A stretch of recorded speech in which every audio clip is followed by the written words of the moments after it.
We are now on the record. This is the Kentucky Public Service Commission. My name is Michael Schmidt. I'm chairman of the commission. Vice Chairman Robert Cicero is not with us at the moment, but is in hearing room 1, completing the hearing on Rattlesnake Ridge Water District. Seated to my left is Dr. Talina Matthews. We're here this afternoon to take evidence in case number 2019-00041, Big Sandy Water District. There are 2 hearings going on today, one that began at 9 a.m. this morning involving Rattlesnake Ridge Water District in hearing room 1, and of course it's now a little after 1 p.m. and in hearing room 2 we will begin taking testimony concerning the Big Sandy Water District. This investigation and the testimony today involves the investigation into excessive water loss by Kentucky jurisdictional utilities. In addition to Big Sandy Water District and Rattlesnake Ridge, which is in the other hearing room, are the following water districts: Martin County Water District, Kaywood Water District, North Manchester Water Association, Estill County Water District, Farmdale Water District, West Carroll Water District, Hyden-Leslie Water District, Milburn Water District, and Southern Water and Sewer District. In addition, there are 2 other water districts which are part of this overall investigation, but because they are already a part of our investigations are already going on in 2 separate distinct cases apart from this one, they were not included, and those are Martin County Water District and Cannonsburg Water District. Parties to the present case are, as aforementioned, Big Sandy Water District and the Office of the Kentucky Attorney General, who has intervened in this case. At this time, would counsel for Big Sandy Water District please introduce himself and his client for the record, together with the identity of any witnesses who may testify this afternoon. Good afternoon, Your Honor. Appearing on behalf of Big Sandy Water District, Gerald Butcher, the law firm Stone Cannon Ogden, PLLC, 300 West Vine Street, Suite 2100, Lexington, Kentucky 40507. I have with me, pursuant to the Commission's order, I have with me the Chairman of Big Sandy Water District's Board of Commissioners, Mr. Paul Thomas.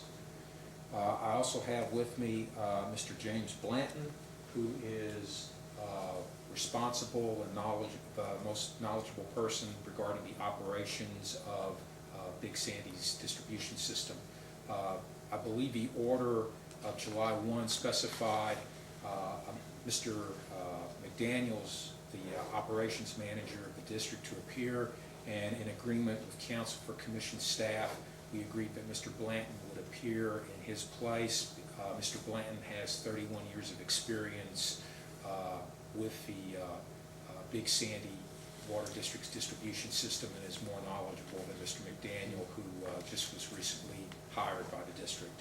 I also have with me Ms. Teresa Breck, who is the office manager of Big Sandy Water District, and Mr. Joseph Sisler, who is a member of the firm Sisler Mager Engineering PLLC. He has been the engineer for the Water District since its inception. Okay, thank you. And for the Office of the Attorney General. Good afternoon, Justin McNeil on behalf of the Attorney General's Office. And for staff. Good afternoon, John Park, Staff Attorney with the Public Service Commission. Since this is, I guess, an investigation as opposed to a rate case or any other type of case we usually have here, the order of taking evidence will be that Mr. Park, on behalf of staff, will designate the witness or identify the witness he'd like to take. He will then ask questions. Commissioners will have an opportunity to then question the witness, followed by counsel for the Office of the Attorney General, Mr. McNeil, and then Mr. Butcher, you'll have an opportunity to examine the witness if you would like to cure any errors or to provide any additional information that you would like to do. Would ask that when Mr. Park identifies a witness, Mr. Wutcher, that when the witness is called to the stand, if you would conduct the initial first 5 or 6 questions of the interrogation to identify the witness, his or her association with the Water District, and a little background information. Is that okay? Yes, sir, that's fine. I would also point out that this proceeding is being videoed. It is not being streamed live over the internet because the equipment in this room does not provide that capability. However, it will appear early this evening at the latest on the PSC's website. Also, as Mr. Wutcher and Mr. McNeil know, the video in PSC proceedings is usually the sole and only official record of the hearing. In this case, however, we have also secured the services of a shorthand reporter who is taking a verbatim transcript of these proceedings. And that transcript, along with the video, will constitute the official record. The transcript, once it has been typed and filed in the record, will be available to all counsel and to the parties upon request. So if there's anything else, I assume, Mr. Wutcher, I did not check, but I assume that notice of this proceeding was given and that notification has been filed in the record. Is that correct? Yes, Your Honor, notice was published on July 4th in the Ashland Daily Independent, and proof of publication was filed with the Commission on July 9th. Thank you. Mr. Park, are you ready to proceed? Yes, Mr. Chairman, staff would first like to question Paul Thomas, Board Chairman. Mr. Thomas, will you raise your right hand? You solemnly swear or affirm under penalty of perjury that the testimony you're about to give will be the truth, the whole truth, and nothing but the truth? I do. And you may be seated. Mr. Wutcher?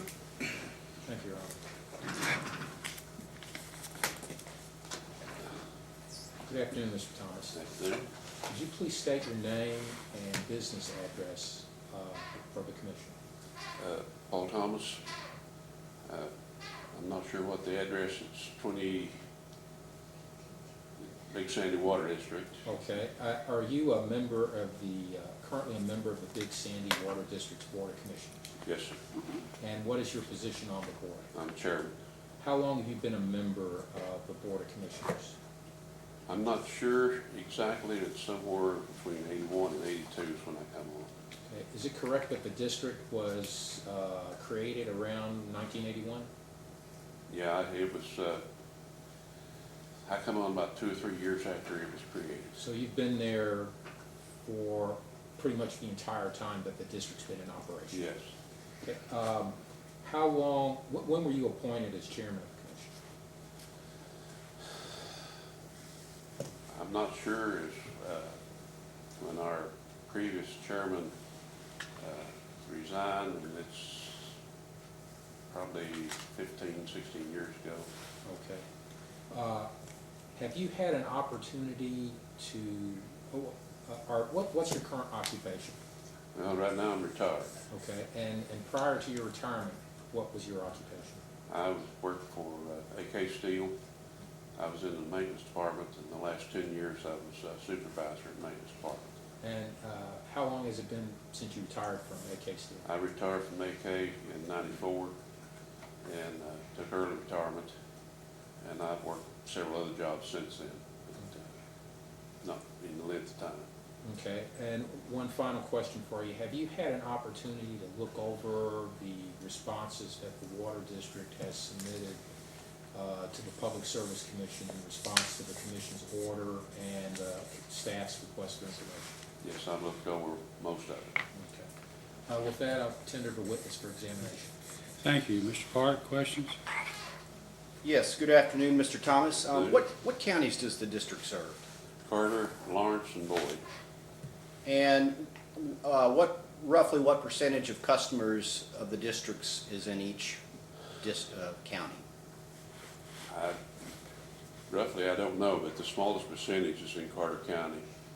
Largest percentage is in Boyd County. Boyd County, is that more than half customers roughly, or? I couldn't say for sure, but that sounds about right. With a water district serving multiple counties, what authority appoints your board members? The district court of each county appoints the representatives from that county. And how many representatives do each of the counties have? Boyd County has 2, Lawrence County has 2, and Carter County, since the smallest portion, has 1. And what about Johnson County?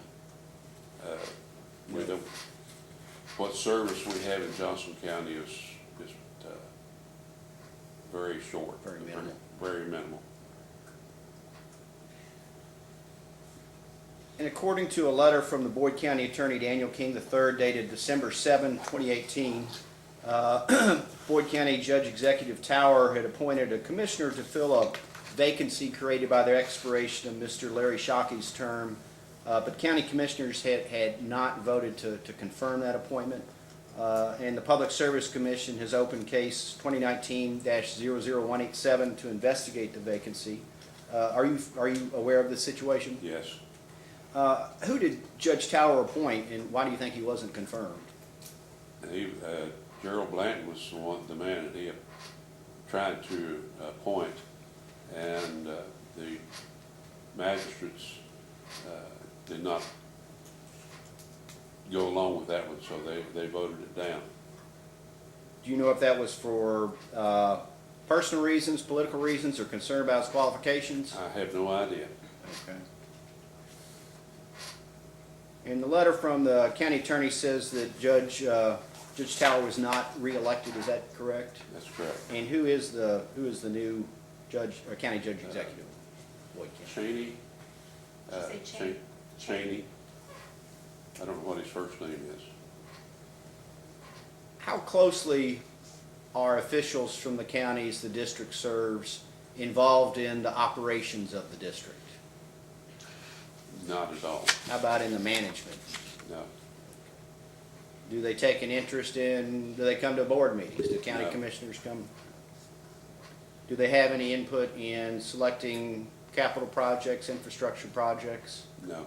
Do they put any pressure on the board to provide service to people who are not receiving it, or extend service line to the specific areas? Lawrence County Judge has requested that we look at areas before. And do the counties have any input in decisions to make applications to adjust rates? No. How about, do they have any input in the district's decision whether to pursue project financing or to incur indebtedness? No. Now, we had one case, it was a gas case, but the situation was the new mayor had campaigned against higher water rates. Of course, when he got into office, he realized the situation was the gas side. But I'm just wondering if water rates have been an issue in any political races, local political races that you're aware of. Not that I'm aware of.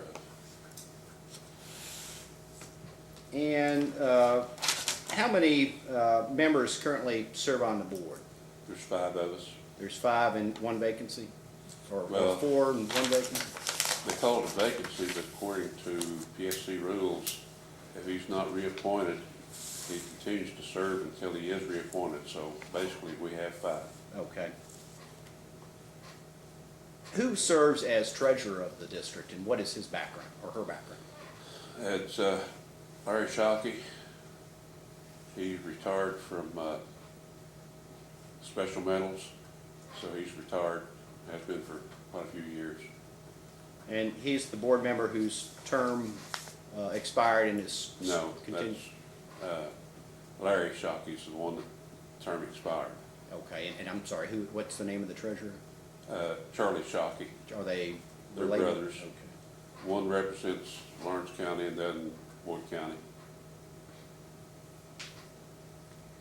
What training do the district's board members receive for their role?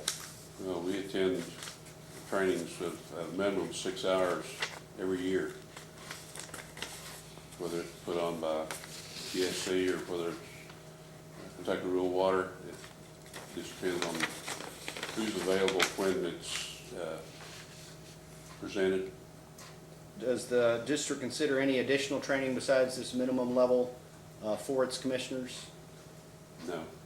What about for its employees? I know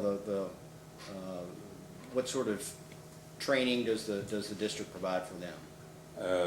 For those who have license, we insist that they go get the continued education they need to maintain their license.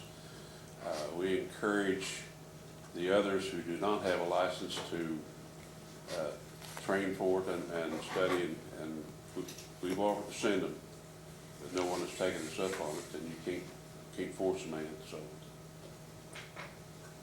Is spending for training something that's approved on a case-by-case basis, or is there a budget item for that?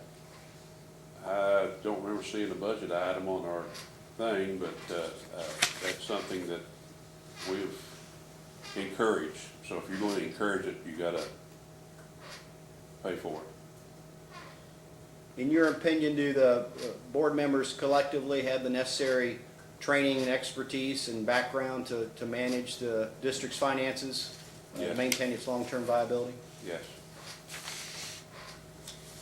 Regarding the staffing of the district, in the discovery responses, the district indicated it did not have a general manager. Is that still the case? That's still the case. And how long has that been the case? For 12, 15 years. Oh, really? Okay. Yeah. Who supervises the employees? The field manager manages those on the outside, and then our office manager manages those in the office. Has that arrangement worked well, in your opinion, for the district? It has so far. Has the board considered hiring a general manager? No, No, it's not something the board is considering. no. Do you think it would have any benefit to have one person in charge? I can't see the advantage of it right now. The way things are going right now, our office manager and our general manager work together well. They communicate well. Each knows what's going on from the other side, so. Do you feel like they each have clearly delineated roles and responsibilities? Are they spelled out in any sort of job description or internal? Yes, job descriptions.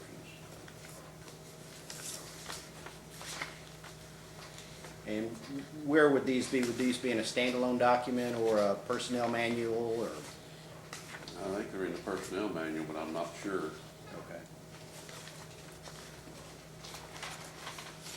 Okay. And other than the general manager, well, I guess that position's not really vacant because you're not looking to fill it. Are there any current vacancies on the staff of the district? Not on the staff, no. Do you have any issues with maintaining a competent staff as far as turnover, being able to hire, finding qualified people? We've had some problems finding people that's willing to work, and it's not been an issue. We've got some good people. In discovery responses, specifically in response to the second staff set dated May 3rd, in response to questions 9 and 10, the board states that it has considered hiring an outside expert to assist in water loss reduction efforts. District's response also states that an employee dedicated to leak detection would be a worthwhile investment and a benefit. And my question is, has the district looked into the cost of either hiring a standalone person or an outside consultant on the leak detection focus? It has been discussed, but nothing was decided. So there was no estimate of what it would cost the district, what you'd have to do to pay for it? No. Is that something that you anticipate the board will look at in the future More than likely. if needed? And who are the district's wholesale suppliers? We purchase water from Canova, West Virginia, Ashland Water District, Louisa Water District, and we purchase a little bit from Rattlesnake Ridge. And do you have a written contract with each supplier? Yes, Are they all on file and up to date with the commission? yes.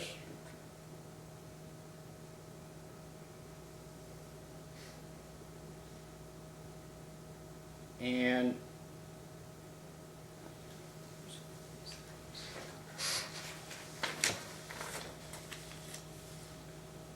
does the district purchase water from the Cannonsburg Water District?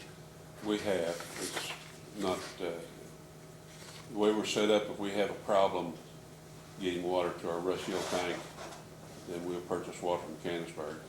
I forgot about them. What about Paintsburg? Paintsville. Paintsville, rather. Paintsville. Well, we've been promised that in emergency, we can get water from them, but that hasn't happened yet. Is there a contract in place? We had an agreement, yes. Okay, would that be the emergency supply agreement of June 21, 2004? Does that sound right? That sounds about right. That is not on file with the commission. So if it's still an active contract, it should be placed on file. Contract allows for water to be supplied between the parties in the event one has an emergency, needs water supply. Rate of the contract is $2 per 1,000 gallons, which is less than what it would cost Big Sandy to purchase it elsewhere. Is the district aware of this, and do you think it's appropriate to perhaps amend this contract to reflect any sale would actually cover Big Sandy's costs? Yes, it probably should be. And Cannonsburg was the other emergency contract? Yes. Okay. Do you know what the emergency rate is on that? It's in a rate schedule, but right off the top of my head, I couldn't tell you. But I your do know that it's a little bit higher than Ashland and all the rest of them. Okay. Your testimony, though, is the district has not had to purchase a lot of water, if much at all, through the emergency contracts? With Paintsville, no, we've never, the one time that we tried to use it, there's a stipulation if they can supply, and they told us they could not supply, so we You did did not. without.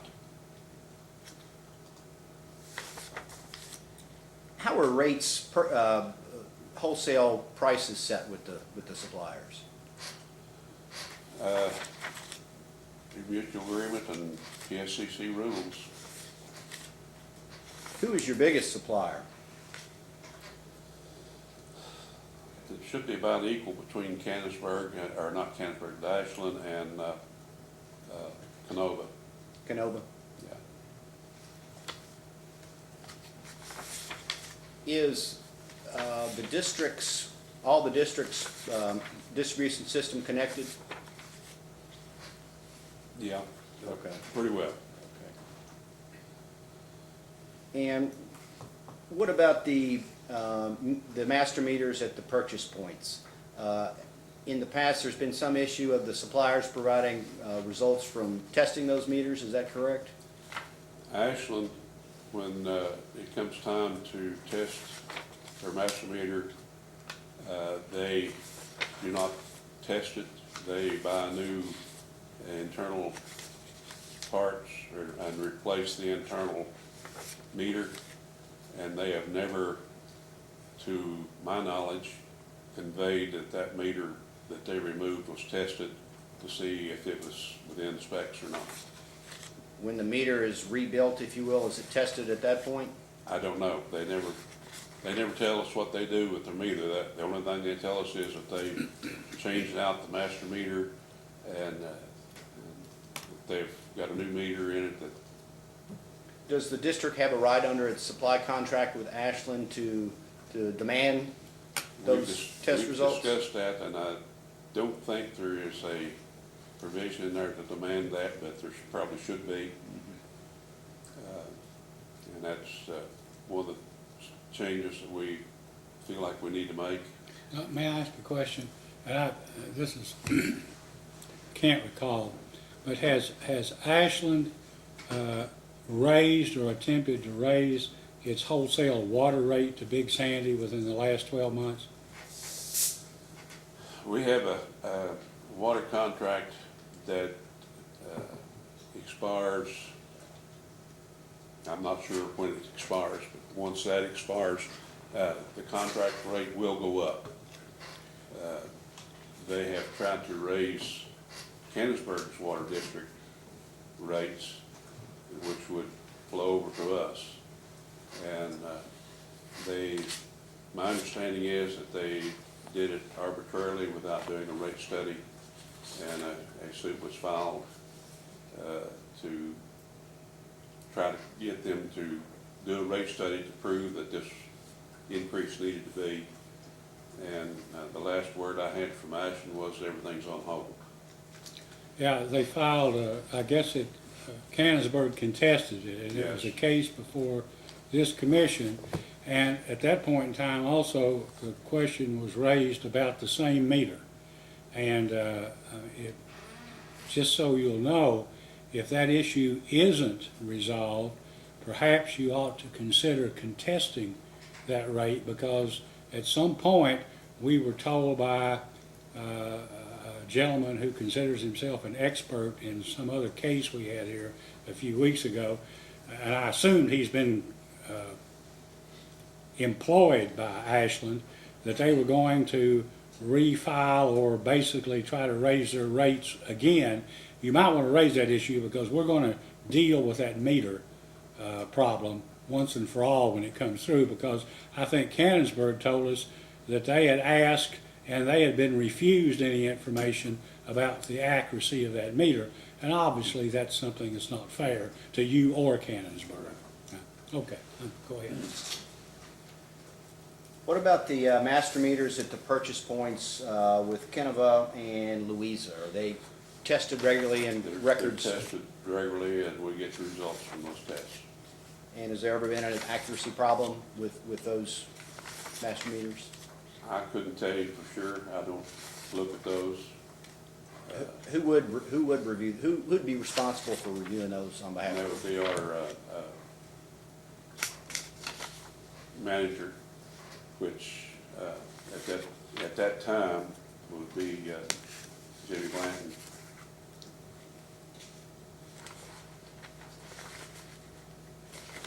And when you say manager, you just mean operations manager, field Yes. manager? Okay.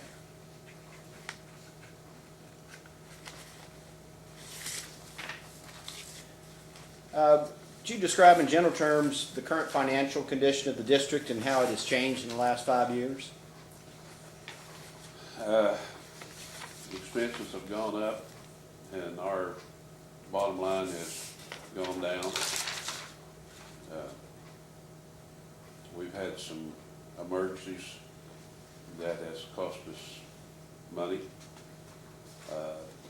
And of course, the leak cost us money.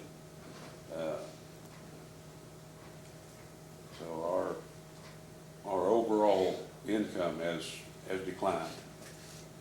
Net income, what about Net. gross revenue? Has it stayed about the same, or It's stayed about the same. the sales? Customers will go up, customers go down, but it stays pretty well an even average. You mentioned, you referred to some emergencies that caused some extraordinary expenditures. What emergencies are you referring to?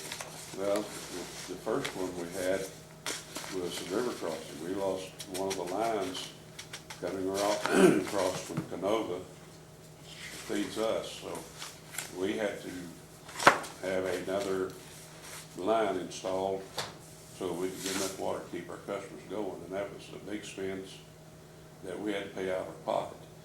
Of course, that's been several years ago now. That was been, last 4 years ago? Time flies. I have trouble keeping up with when. Another example is just 2 or 3 months ago, we lost a creek crossing completely. So we had to do a directional bore to reestablish water to our customers on the other side. The creek was up, it's too wide to do any other way, so we did a directional bore. So And when was that? that's 4 months ago. That cost us $74,000.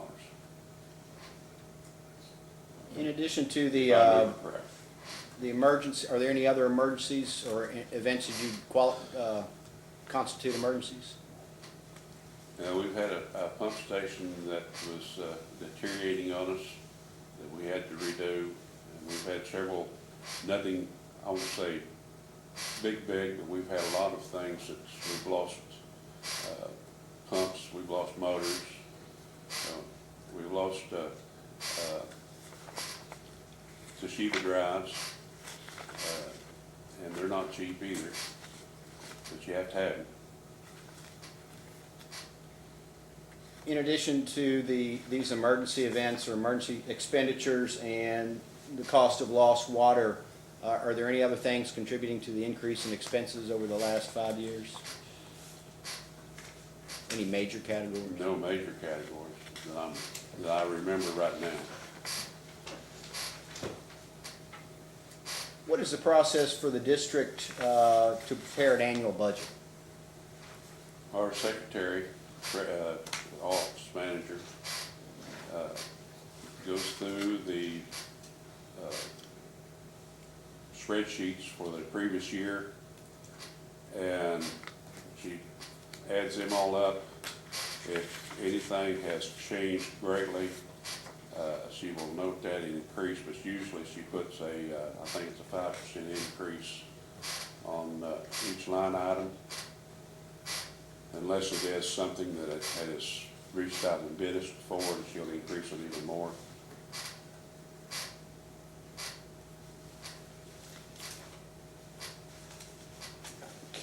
And what is, does she have a financial background, or what is her background? And I'll strike that, are you referring to Teresa Brown?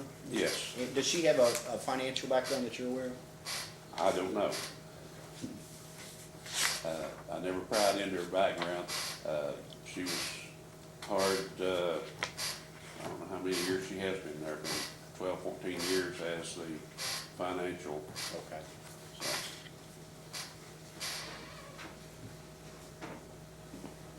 In your opinion, do you think that all the current board members take the issue of water loss seriously enough? yes, we discuss it every week, and we try to figure out ways or what we need to do, and we have implemented some things that has helped as find leaks. But to be honest with you, we've reached the point where we don't know where else to turn, nowhere else to go.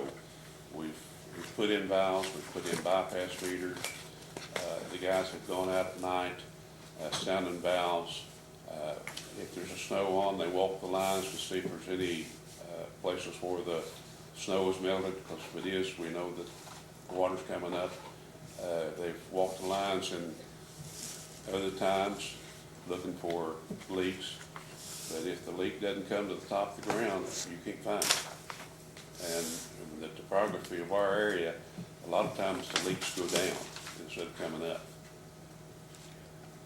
You mentioned meetings on a weekly basis, is that with? Monthly. Monthly, okay. On our monthly meetings.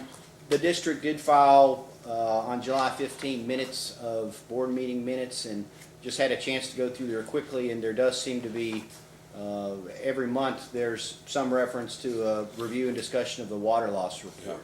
There's not any detail provided. Could you please describe a typical board discussion of a water loss report? Well, we talked to our manager to find out what has taken place during this previous month, what leaks he's had, where, and we're talking about where we might need to put in a bypass meter to isolate more areas. It's just a general discussion on what we need to do and can do. And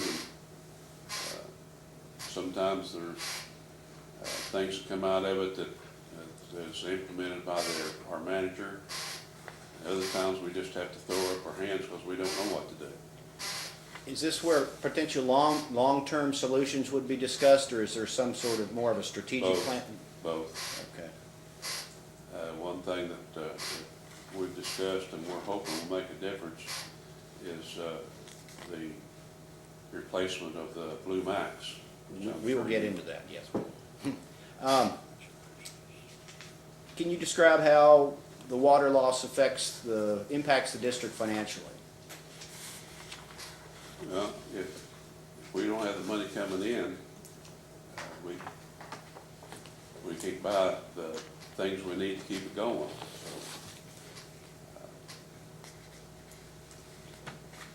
So, it affects us in many ways. Has the impact from the loss of water financially been getting worse for the district over the last 5 years? Oh, yes. And if you would refer to Big Sandy's July 15, 2019 filing, it's titled Notice of Compliance with the Commission's Order of July 1. If I may assist the witness.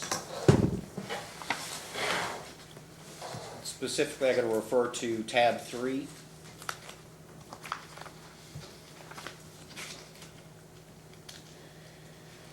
So, I think I tried on the rock, that chair, I can hardly hear you. I'm sorry. Thank you.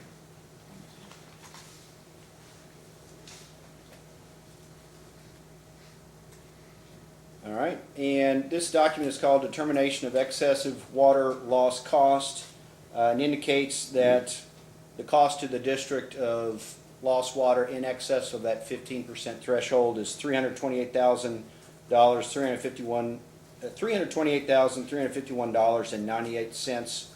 Is that correct? That's what this paper says. And that's for 2018? Yes.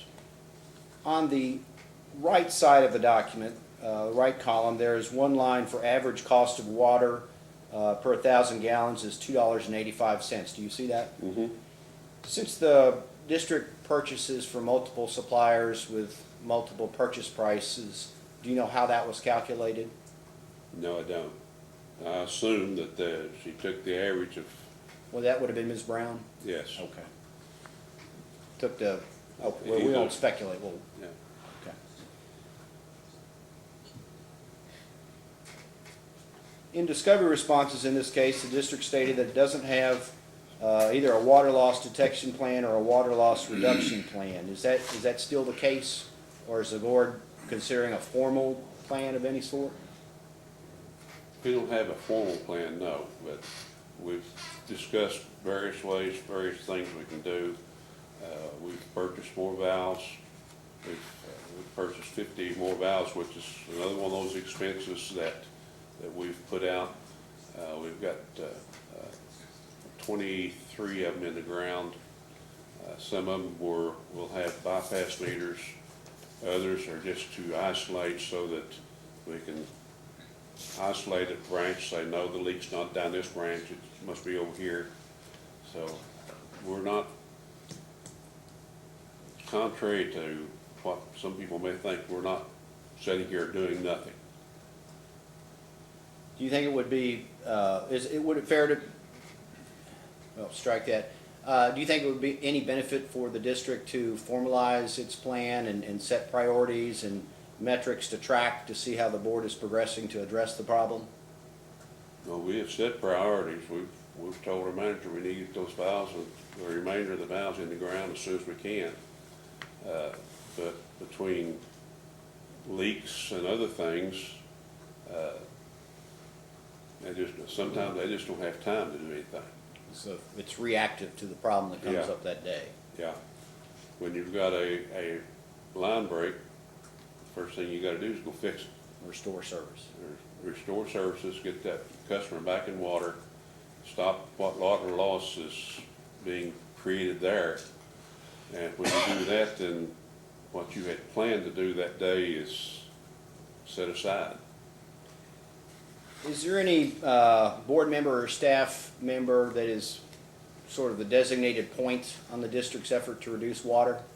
No. Who's in charge of? No.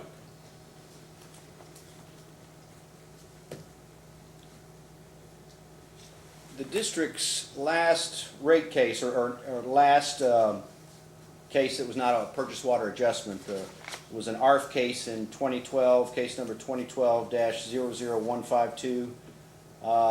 Before this case, do you know when the district's last rate case was, excluding the RD financing cases and the purchase water adjustment cases? Not right offhand, but I know it's been several years.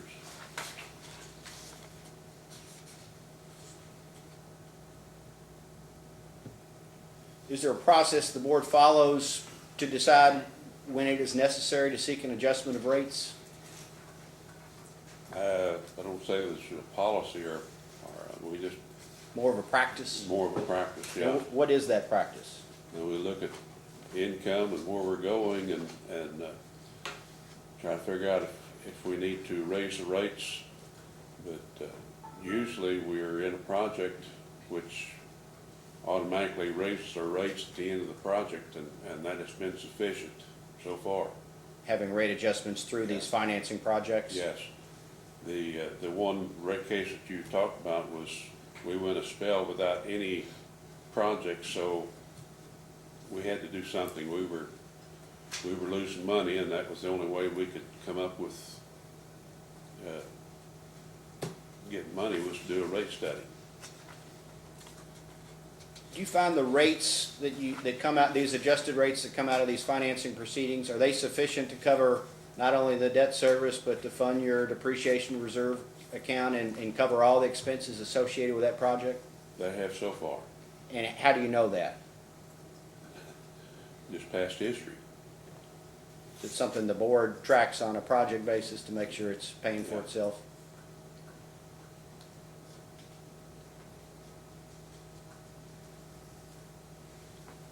And since the case in 2012, has there been any consideration of the board of going back to the commission for another rate adjustment?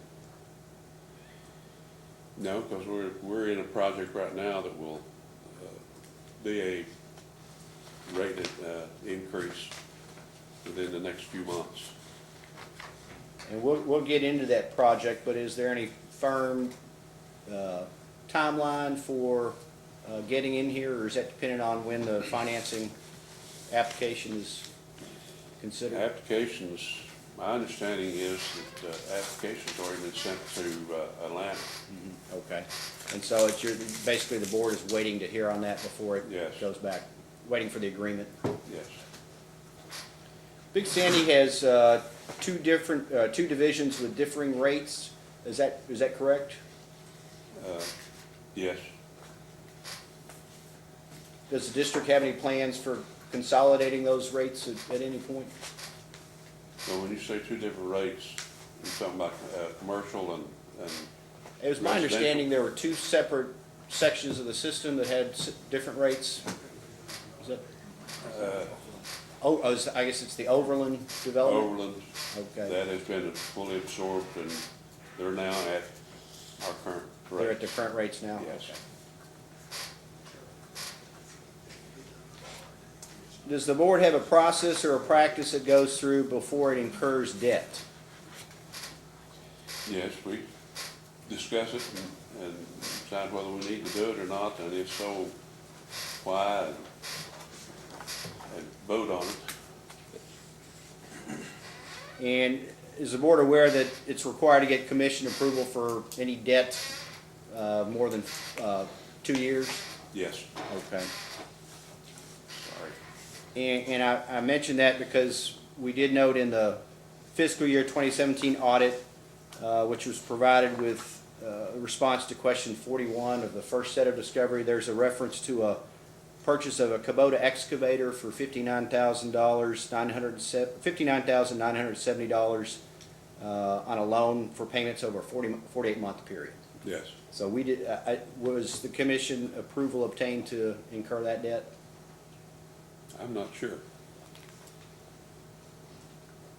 Commission staff conducted a periodic inspection of the district's water system in June of 2015.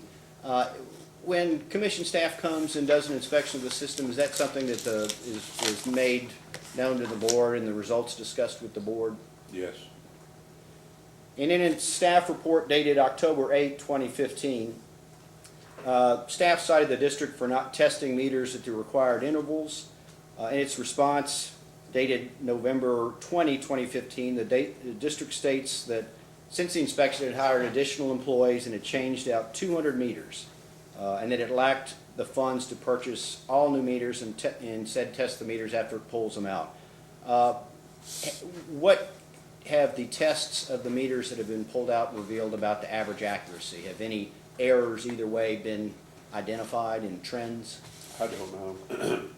Who would know that, Mr. Blanton? Yes. And the district's response also stated that it hoped to be compliant with meter testing requirements by the summer of 2016. Is that a target that the board would have discussed Yes. and approved? Yes. And did the district achieve compliance with meter testing requirements by the summer of 2016? I don't remember, but probably not. Since we're out of compliance right now with the meters. Would the board have tracked progress on meeting that deadline? No, we didn't. And the response to that 2015 inspection also indicates there was a problem with some of the radio read meters not working. I'm not aware of that. Is that for Mr. Blanton, a question Yes. perhaps for Mr. Blanton? And in its report in October of 2015, the staff raised concerns about the increasing levels of water loss and directed the district to make efforts to locate and fix those leaks. In response, the district identified the problem as being related to the Blue Max service lines, which you referenced, and stated that the district was working with an engineer to get cost estimates to replace them. Yes. And who was the engineer? Sisler and Maggard. Or And he- Maggard and Sisler, however they, And they've been your engineering firm for as long as Since- district's been around? yeah. Do you know if cost estimates were obtained following the 2015 inspection, or do you recall when they were first obtained? I'm not sure when they were finalized. Joe The has engineer, okay. engineers report on that. Commission staff conducted another periodic inspection in 2017, and in the staff report dated June 9, 2017, the district was cited for having water loss of 32.77%, and again for having meters in service that had not been tested within the required 10-year interval.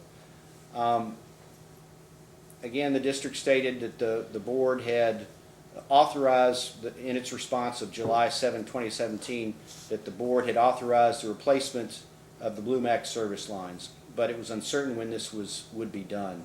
Do you recall the board taking the vote to replace the Blue Max Yes. lines in 2017? Yes. And what efforts did the board take that you can recall in 2017 to pursue replacement of the Blue Max lines? We started with our engineer firm. Told him to start making a project of that.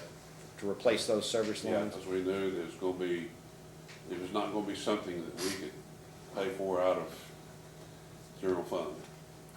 How would the board have communicated this directive to its engineers? We explained what we wanted, and Do they attend your board meetings or? most of them.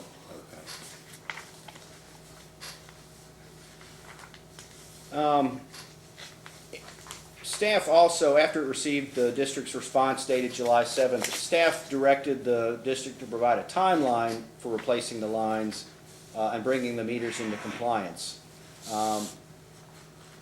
The district stated that it had purchased, in response, that it had purchased 100 new meters and anticipated changing out all meters that were 10 years old by August 20, 2017, so that's a new target, if you will.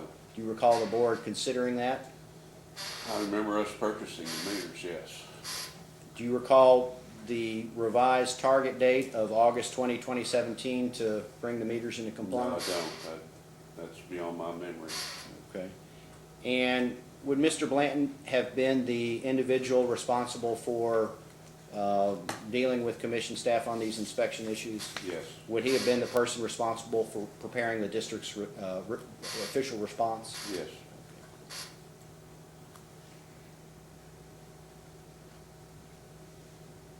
And I note that the response was dated July 25, 2017, and the target for completing, bringing the meters into compliance was less than a month later.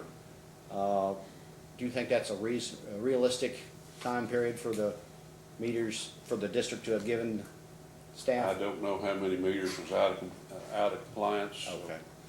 I'll ask Mr. Blanton. In its response, staff also included a letter from the engineering firm of Sisler Maggard stating that it had submitted to RD an application on behalf of the district for funding for a project including $375,000 for replacement of 750 service lines. And those would have been the Blue Max lines, is Yes. that correct? Yes, There's information in KRA's Water Resource Information System database on a Big Sandy Water District project called the Scattered Site Water Service Line Replacement Project. Does that pertain to this project we're talking about that includes the service line replacement? I assume it does. You would have to ask Joe for that, All for right. sure. It indicates the project includes replacement of 750 service lines varying in length from 50 to 900 feet, consists of Blue Max pipe installed for 2 known line extensions in the 1980s, so that does sound like the That same sounds project. like the, Is the district confident it knows where all the Blue Max pipe is that it has in its system? what we're not confident about is which ones we've already had to replace. We know a lot of them that we've already replaced, but we're not 100% sure. So they will have to dig down and check and see. Would those sections have been replaced in response to a previous leak repair effort? Or Yes. as part of a leak repair effort? Yes, When a work order is done for a job to fix a leak, is that information is that information kept as far as the location of the leak? yes.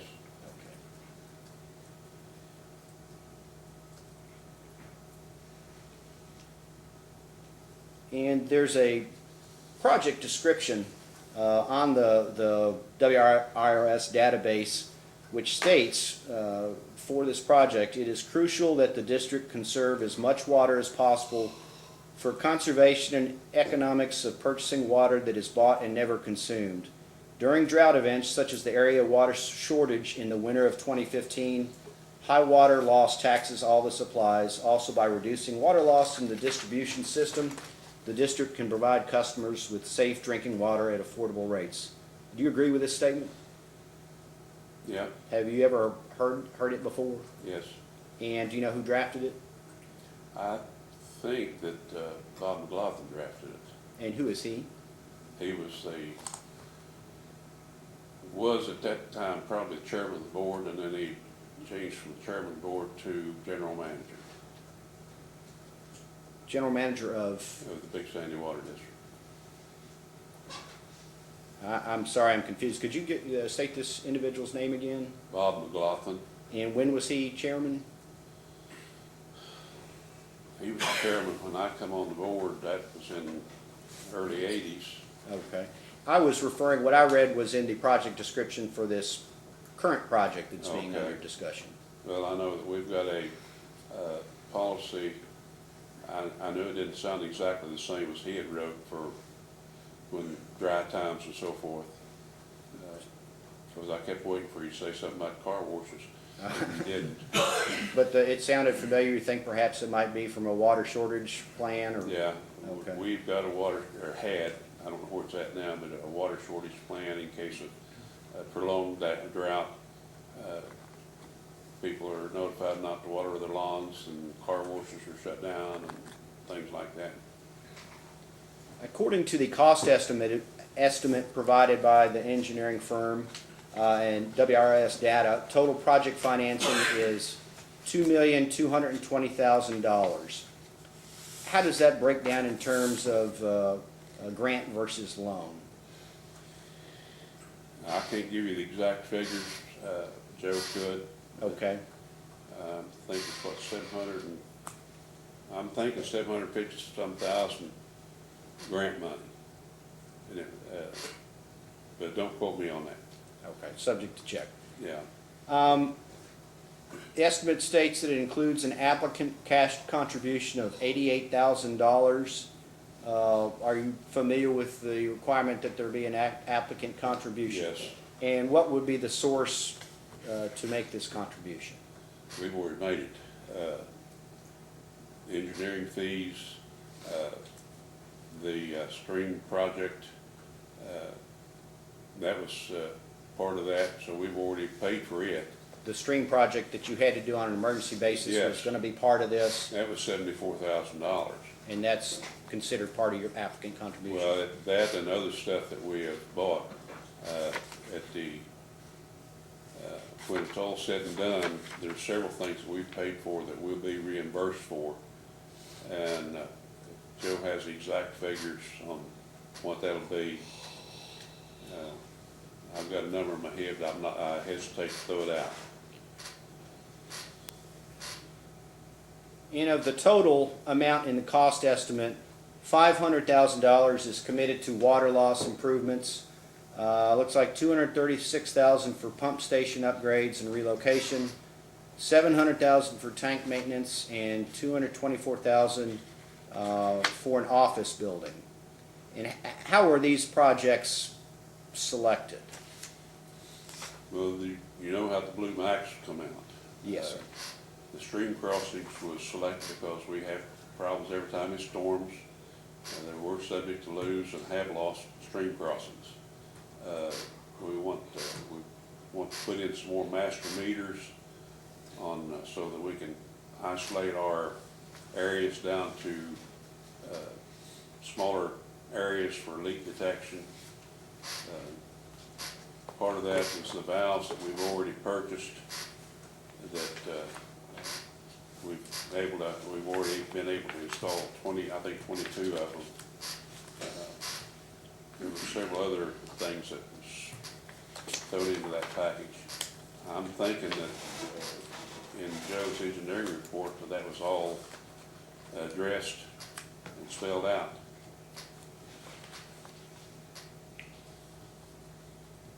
So in addition to the Blue Max service line replacement, the stream crossing upgrades, and the additional bypass meters, are there any other water loss reduction measures that will be financed by this finance? Depends on how you look at it, the taking care of the tanks. If you don't take care of the tanks, then you're gonna have water loss there. So that, in one sense, could be put in there, but I'm sure that Joe didn't put that in, that it's stated as such. But I can't think of anything right offhand. And I'm sorry, I keep squeaking this chair. It's killing me. You would really need to talk to Joe about that. Okay. And there's a figure given in the material for this project that it's anticipated the replacement of the Blue Max service lines and the other water loss reduction efforts will result in a decrease in water loss of 75%. Have you seen that figure? I have not seen it, but I've heard it. Would Mr. Blanton be the person to ask about that figure? Or, I don't know whether it be him or Joe. okay. And You mentioned the water tank maintenance. What about the pump station work? We had to go ahead and start that, pay for it out of our own pocket. So, And why was that necessary? Has it contributed to the district's water loss, or? well, it doesn't contribute to the water loss. It will if it rusts out completely, but Just it preventative. contributes to customer service. Okay. And what about the, there's funding for a new office? And is that just based upon the status of the current office facilities? Why is the district looking at spending nearly $250,000 on the new office facility? Well, our old office was built in stages. The first stage was built in 88, 89, I'm thinking. And then it was added on to and added on to. And where we're located, water stands under the building. We have problems with mold. It is not handicap compliant. So we were told we either need to remodel our building and make it handicap compliant or build a new one. And it seemed like a better choice to build a new one, because it'd probably be cheaper in the long run. The fiscal year 2017 audit, financial audit, indicated that the district had acquired property adjacent to its current office for $60,000. Yes. Is that part of this, is that an expense that the That would district be- expects to be reimbursed out of Yes. the financing? Yes, And that land will be used for the new? that's where the new office will be.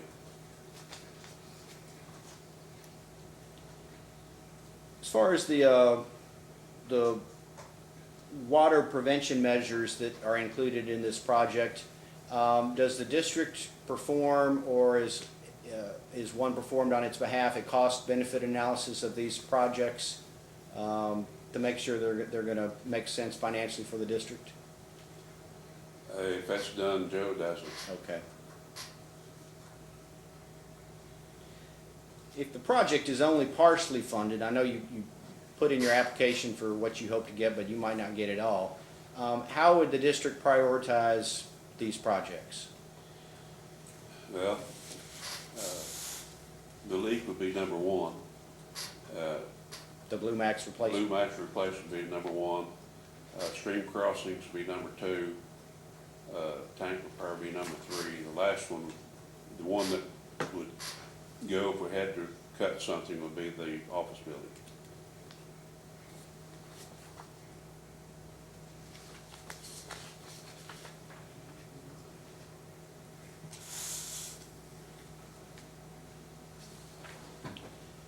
Is Mr. Sisler the main contact with R&D on behalf of the district?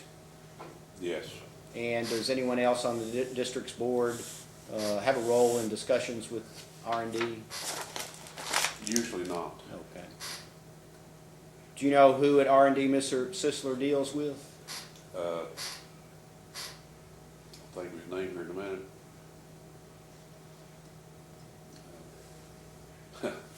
And it won't come to me. Well, we will follow up, but does he attend district board meetings?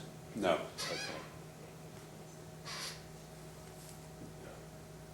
It used to be Vernon Brown, but he's retired, so. Other than R&D, what other sources of funding has the district considered or assessed? Well, the block grant, we've applied for that several times about it. I'm assuming that's the block grant or the CDBG money before we're getting a grant line for this project.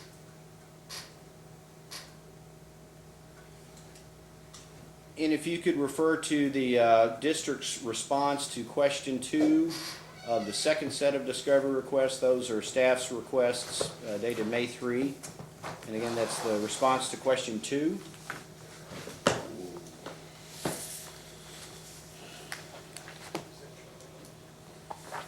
And in that response, the district states that RD has agreed to finance its Phase 4 Water System Improvements Project, which includes replacement of 40,000 feet of service line. I'm assuming that's the Blue Max service line? Yeah, I haven't found the page that you're All right. talking about. You said section 2? It's in the response to question 2 of the staff data request dated May 3. That would have been the second set of information requests.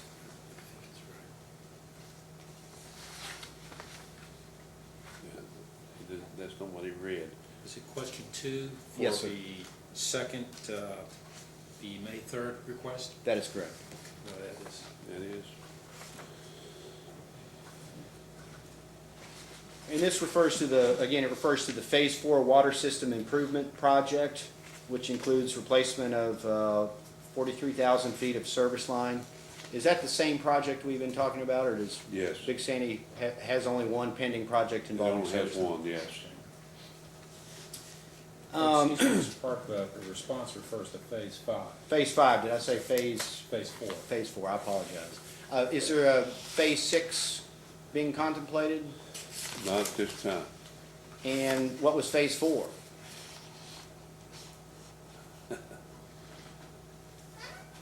I assume the last project we did, which was some line extensions and tied into Ashland.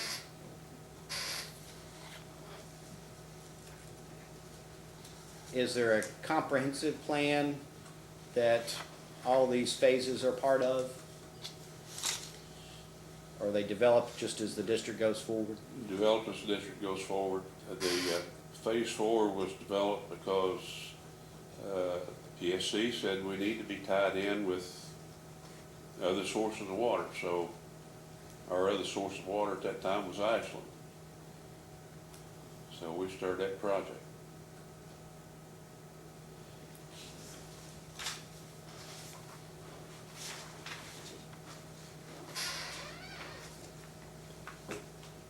And if you will, also on that same response to question 2 is provided a letter from United States Department of Agricultural R&D, and in section 32 of page 12 of the letter, R&D sets forth rates that will be required in connection with this project.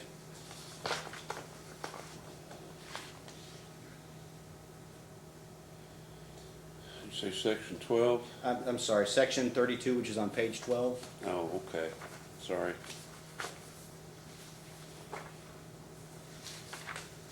And that sets forth minimum, minimum rates to maintain and operate the system and meet required principal and interest payments and deposits to depreciation reserves.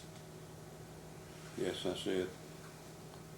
And who would be the appropriate person to ask questions about rates in general? Well, Joe was the one who did most of the calculation for this and submitted them to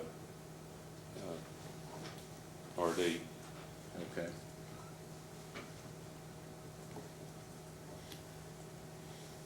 And has the board reviewed these rates at this Yes. point? Will the rates set out in this letter differ when the application is filed with the PSC? Not to my knowledge.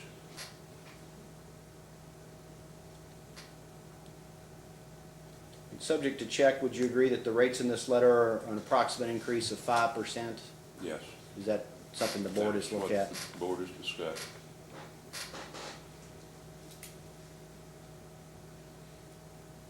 And you indicated that Mr. Sisler's firm would have developed these rates Yes. to meet R&D's requirements? Yes.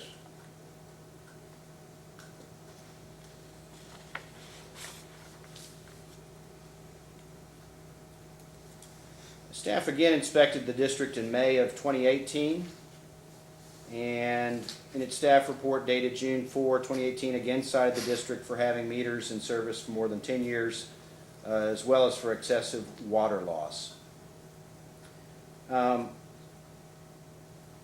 The district stated that from January 1, 2018 to August 7, 2018, it pulled 194 meters for testing, and it only had 75 that were 10 years or older. Is that 75 out of these 194 that were pulled? I am not sure. Would Mr. Blanton be the one to? Yes. Okay.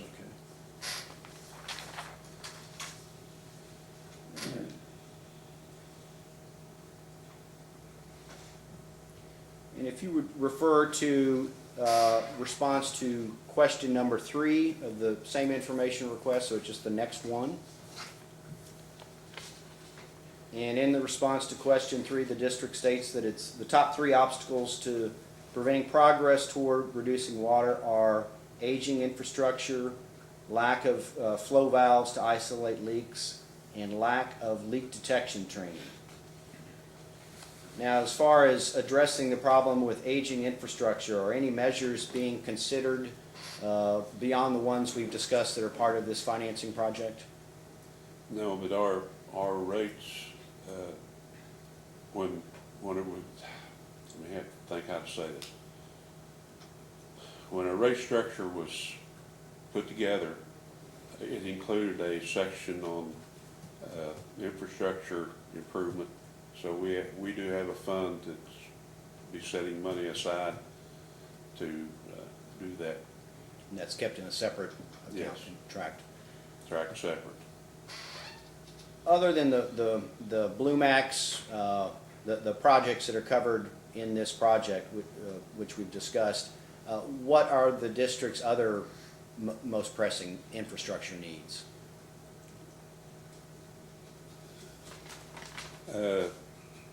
As far as infrastructure, we just need to put more valves in, more bypass meters so that we can isolate and see what each section is doing.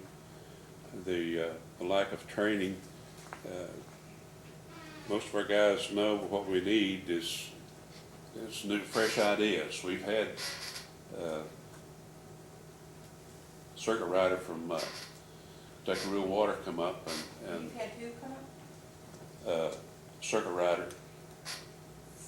Circuit, C-I-R-C-U-I-T. And he looked at what we was doing and basically said, you're not doing anything different than what I would do. So what we need is fresh ideas, places to look. Maybe the PSC and the Kentucky Rural Water could get together and put have a class on leak detection and ways of finding leaks. So We've tried everything we know to try. Kentucky Rural Water has been up to take a look at your leak detection Yes. efforts. Have they provided any training or basically just reviewed your procedures and They looked at what you reviewed do? what we were doing and he said, you're not doing anything that I wouldn't do. Okay. So the district would be interested in additional training resources if Yes, it was made I mean- available to them. You know, if somebody's got fresh ideas, you know how that goes. You get tunnel vision if you're not careful, and if somebody will give you a fresh idea that maybe you can see something that you've never seen before. What about leak detection equipment? What type of leak detection equipment does the district own? We have electronic flow thing, and I'm not sure what you call it, but we have listening devices where we can sound out valves. Everybody carries a chlorine test kit, so if they see water on the ground, they can see whether it's got any chlorine in it or not. In your opinion, does the district lack any leak detection equipment that it needs? Not that I'm aware of. Okay, I asked Mr. Blanton about that. Yeah.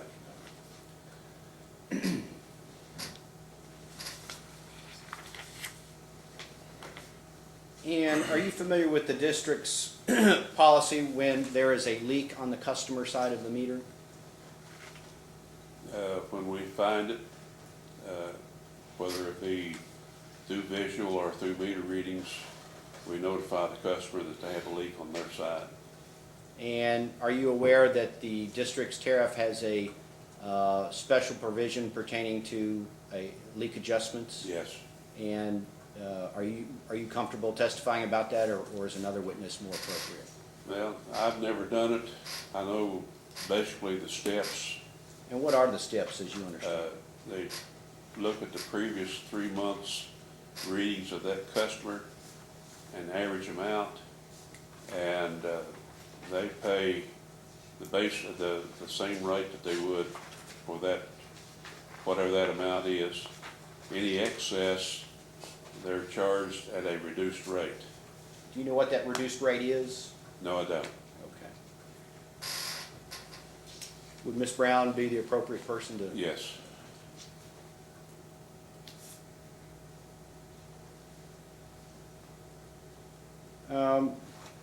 The district is adjacent to and interconnected with several neighboring water systems. Yes.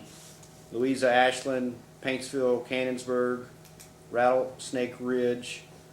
Since you've been on the board, what discussions, if any, have there been towards some sort of consolidation, short of consolidation, any sort of regional cooperation? It has been mentioned and discussed among the board members. The feeling was that would be a very difficult thing to do because there's no way you're going to merge with Ashland. So they're very independent. Do you recall the last time the board had any discussion about either consolidating or entering into some sort of cooperative agreement? I have no clue as to when it was, but I know that it has been mentioned and discussed. Can you been a estimate, while. would that have been in the last 5 years? Oh, yes. Okay. And has there been any contact with either county officials or representatives from these other water systems about either consolidation or cooperation? No. Do you think there'd be any interest on the part of any of these other systems in consolidating, or do you think they like being their own system? I know one that will be, Ashland will not join, but I'm not sure about the rest of them. I can't speak for them. Do you see any benefit to consolidating with another neighboring water system? There would be some benefits, but there'd also probably be some disadvantages. There always is. And what would the benefits be? Well, you could lower your crew number supposedly, but they would have to cover more territory. But then you'd run into the problem of the people from this water district don't know your district, so it's going to take them forever to find a meter. What about equipment, the ability to share equipment on an emergency basis? Is there any arrangement for that, or has that occurred in the past? If we need equipment from, all we have to do is ask. And that's not been a problem? That's not been a problem. What about inventory? That's not been a problem either. If they've got it, we need it, it's ours. And you indicated, just based upon your knowledge of the area, that the city of Ashland would not be agreeable to any sort of consolidation. What other obstacle, or what are the obstacles to some sort of merger or consolidation that you see, in addition to local control issues? Well, terrain for one thing, getting across I-64 so we've only got one line, well, we've got two actually. One from Ashland comes underneath I-64, and then the one Cannonsburg has comes underneath I-64. And that's only two that we've got access to, 64. I don't know how their pressure runs at Cannonsburg or the other districts, but I know that we have to have pretty high pressure to serve our customers, And that's just to move the water where you need to. to move the water where it needs to. And does that contribute to line loss, the high pressure? Absolutely. A pinhole at 80 pounds puts out X amount of water, at 90 pounds it puts quite a bit more. And that's one reason why I think the arbitrary 15% water loss is unrealistic for our area.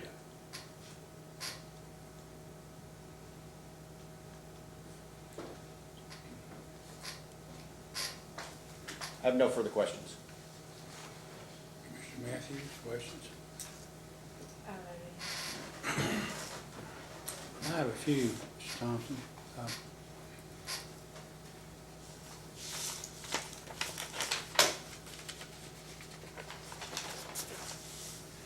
I haven't looked at the report here in a while, your annual report and then the inspection reports, but most of your, probably the great majority of your customers are residential as opposed to commercial, is that Yes. correct? Do you have any industrial customers at all? We've got 2 or 3. The, your location, I guess, relationship between your district and Cannonsburg, are you saying that basically you're separated by I-64, is that Yes. correct? Yes. But of course, even if you were separated by I-64, even if you didn't have water that, you know, could travel between one water district and another, you're so close that if you were a combined unit, you know, you might be able to take advantage of the opportunities of buying in larger quantities at lesser price, of basically upgrading your staff. I've seen management audits, or a management audit of one district that recommended a regionalization for the purpose of perhaps hiring an engineer that could be used to the advantage of everyone, but which no one could afford if they were, you know, a smaller group. Insofar as your district now is concerned, you have 3 board members from Boyd County and 2 from Lawrence, is that correct? 2 from Boyd, 2 from Lawrence, and 1 from Carter. Oh, okay, 2, 2, and 1. And has that resulted in any problems, either from a management or an operational standpoint? No. By that I mean, you know, sometimes we talk about that. We've always been,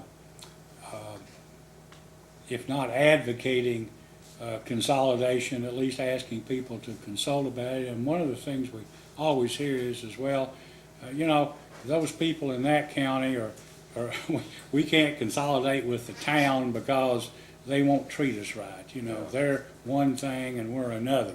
Have you had any of those issues? No. At all? No.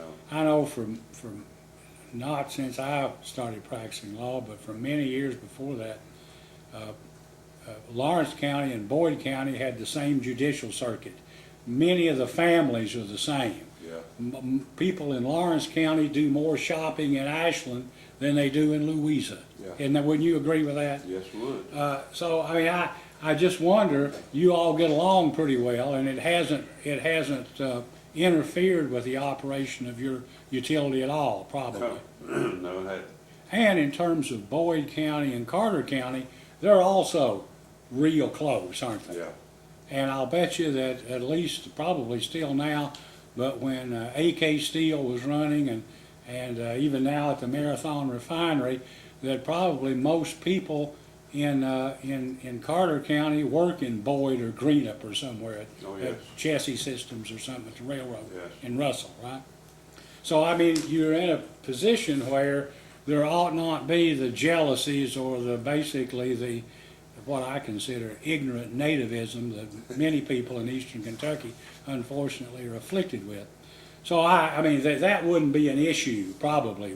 No, I think. You'd could have the same board or add another member or two Yeah. and operate the same way. But I know you talked about Ashland not being, them being independent. Someone else said that too, maybe somebody at Cannonsburg. I don't think they use the term independent, but they didn't seem to believe that Ashland was as cooperative with its neighbors as maybe its neighbors would be with them, so I don't, That's pretty well true. I noticed though, in 1971, when I got out of law school, always did a lot of work down in northeast Kentucky. And I'll never forget the population sign outside Ashland was something like 32 or 33,000, and now it's maybe like 24 or something. Yeah. It's lost a lot of It's people, lost, yes. hasn't it? When AK went down, a lot of people had to leave for work. When they didn't have any choice. And that hurts everybody, and I suppose those coke plants and things down there south of Catlettsburg They're gone. probably are gone too, aren't Yes. they? Is Calgon gone? No, Or is it still Calgon's there? still running. But in any event, I don't know, I just, I guess we earlier,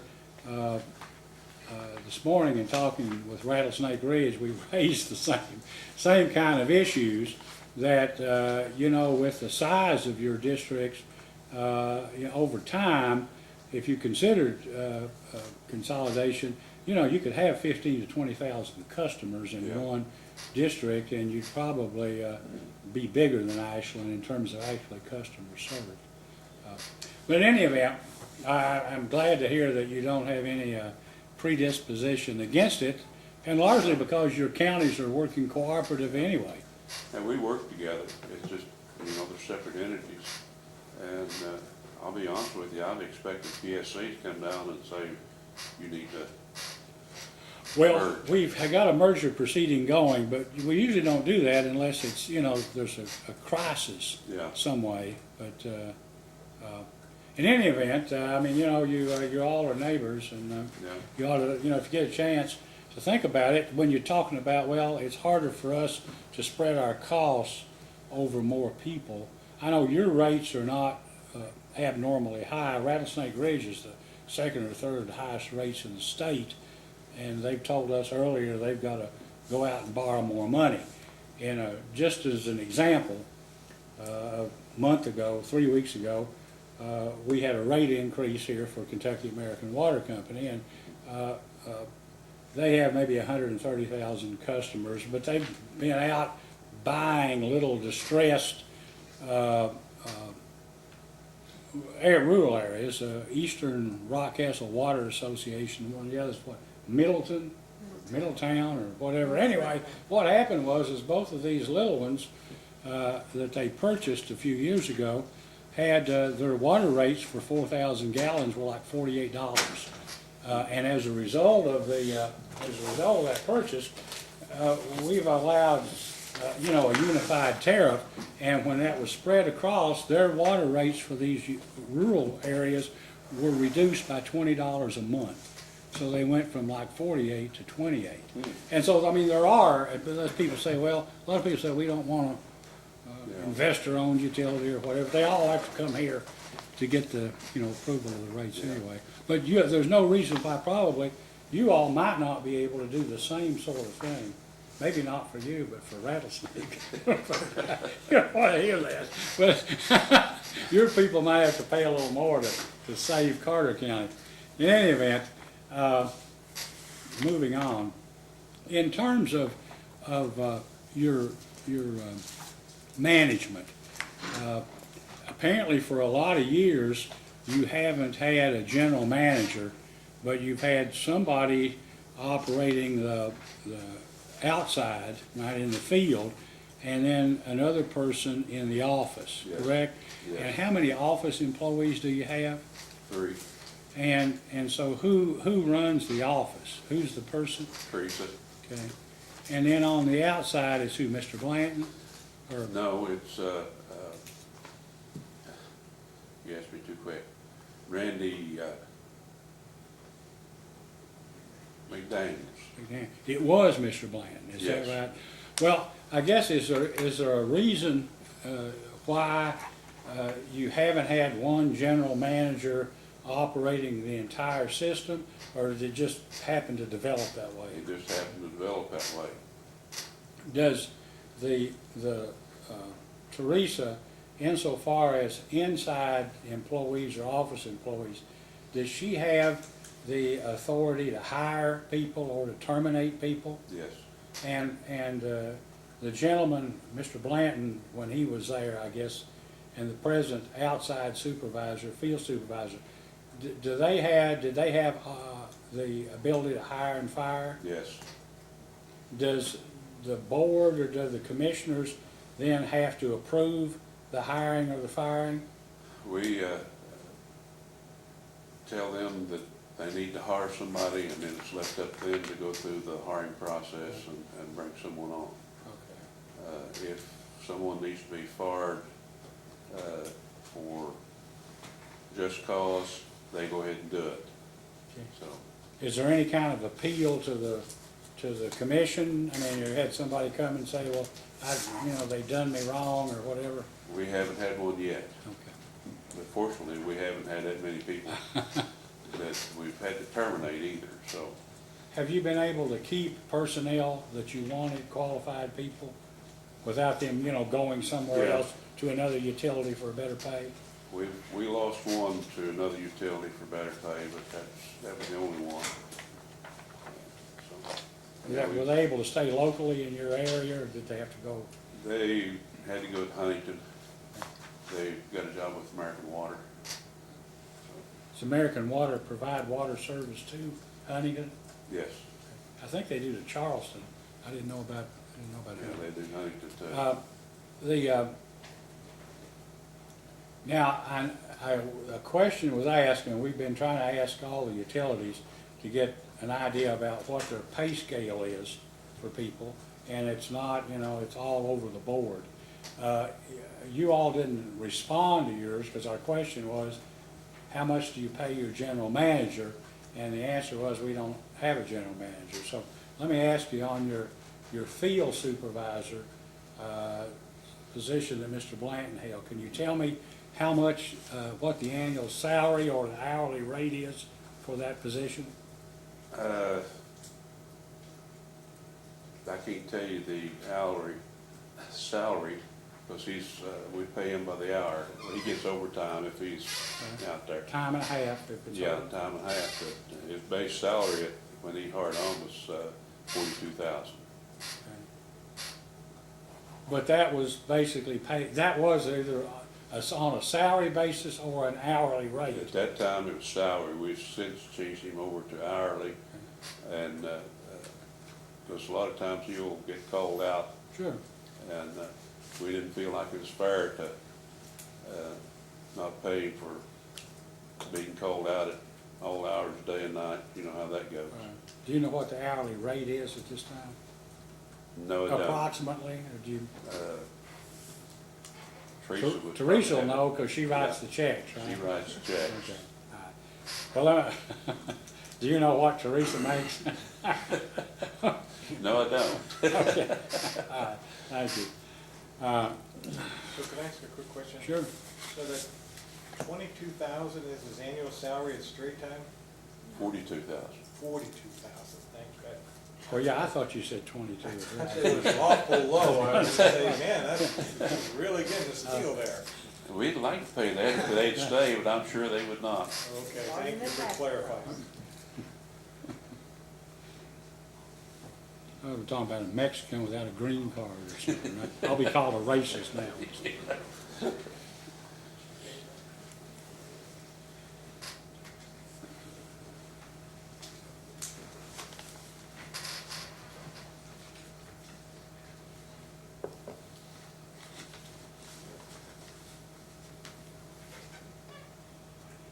I don't have any other questions.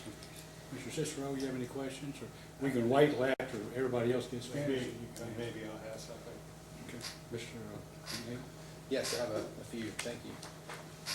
Mr. Thomas, good afternoon. Afternoon. So, valves were discussed, and that was one of the critical things to be looked at. But then you also said you purchased 50 valves, and about 32 were put in the ground with bypass meters? Yeah, 22. 22, okay. 22. So can you tell me, are you still having an issue? Is the issue with getting the rest of them in the ground? Is the issue you still need more? What's the issue with valves? The main issue is, we don't have the time to put them in because the guys are out taking care of customers or repairing leaks. When they get a chance that there's no leaks, which is not very often anymore, and no customers called in for something they need, then that's their job for the day. But it's a matter of manpower and time. So do you, at this point, do you feel like the rest that you have in inventory will eventually rectify, identifying leak problems, or do you don't know yet? Don't know yet. Okay. Some of them are to replace valves that will not operate now, Right. but the majority of them was to be put in with bypass meters around them so that we can check on down the line, see what the water flow is down that particular spur. So are some of them brand new valves in a new spot? Yeah, Okay. yeah. So is there any sort of plan on, getting in one a week, one every 2 weeks? I mean, you just do when you can? Do it when we can. Our manager has been instructed to get them in the ground as quick as he can, but he still has to maintain water flow to the customers. Okay. That's his number one priority. And then meter changeouts was a sort of a similar thing. Is it the same kind of issue? You have meters that have been replaced or repaired that are sitting on the shelf, you just can't get them all changed out fast enough? We need some new meters. We can test, our test bench will test 4 meters at a time. It takes an hour approximately to test a meter. That sounds like you can do a bunch in a day, but if that meter doesn't test good, then you've got to rebuild it and then retest it. Right. So if all 4 of them test bad, then you've got the time to fix them and then the time to retest them before you can put them on the shelf to be put in the ground. In the meantime, you've got customers calling in, they need this, we've got a water leak here. So it cuts into the time they have to replace meters.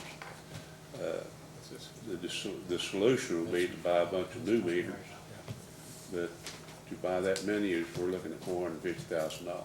And that issue is just totally funding. Yeah. Yeah. Do you have any idea how many good meters are sitting in inventory just waiting to be replaced? No, I don't. Okay. That's probably a question. Jimmy might know, but I don't. Okay.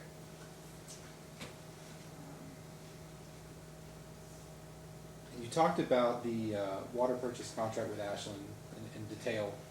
Are you aware that there was a contract filed in this case on March 20th, 2019, and that is listed as having a January 1st, 2019 start term with the city of Ashland that was, I think, signed by you September 2018 last year? Does that sound familiar? Yeah. So do you recall then if you discussed having access to the master meter in those discussions last fall? No. Okay. That contract was formed because we were going through this project, and RD said they had to have a current contract for purchase of water. So that's where that come in. Okay, so you're gonna address the master meter in a separate? Yeah, we'll have to address that in a separate Okay. issue.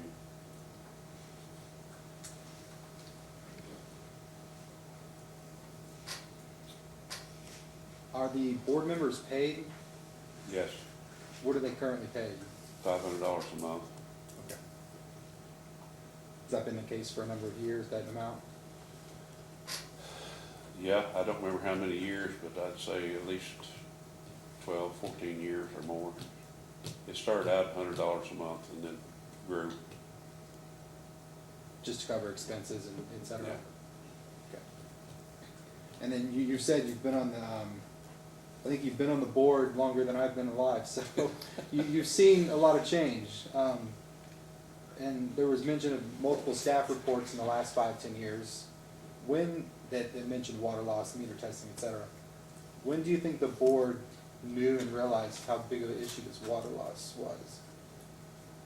We knew there was a big issue, quite a few years ago. And this is not the only spell we've gone through where we had high water. But luckily, with the other times, we were able to get it back down. This time, I don't know whether it's because of age of our infrastructure or what's going on, but we know part of it, or we suspect part of it is that Blue Max. This, we knew this has been an ongoing problem, that we needed to do something. We've been working on it, but a lot of our efforts, while we've found leaks, have not got it down to where we think it ought to be. Right. I can give you a good example, is the area where that Blue Max is. We can go out and we can sound and shut off valves on that system, work our way down at night. There's a formula that you can figure how many gallons of water a house will use at night. And you can multiply that with the water flow. Well, this section you may have a gallon a minute leak. Next section you got another gallon a minute leak. Next section you got another gallon a minute leak. That don't sound like much, but when you get through all of the sections and you add all them up, but how do you find a leak that small? It doesn't come to the top of the ground. So how do you find it? Right. You You said can't the sound it, you can't hear it. listening device doesn't help on those kind of leaks. No, And the Blue Max you said that was installed late '90s or so. yeah. When did you think that was a problem? We've discovered it's a problem shortly after it went in, because we kept getting it break. And it just kept getting worse. The line with age gets brittle, and it just breaks. And not always, but a lot of times when it goes, it's not just a little pinhole. It's a big split, or it completely breaks in two. So you get a lot of leaks there, but then with a little crack or a little leak, you know, the only time you can find it is when it gives way. Without knowing where all the Blue Max is, you're sort of waiting on catastrophic breaks to Yeah. find it and fix it. Find out which one.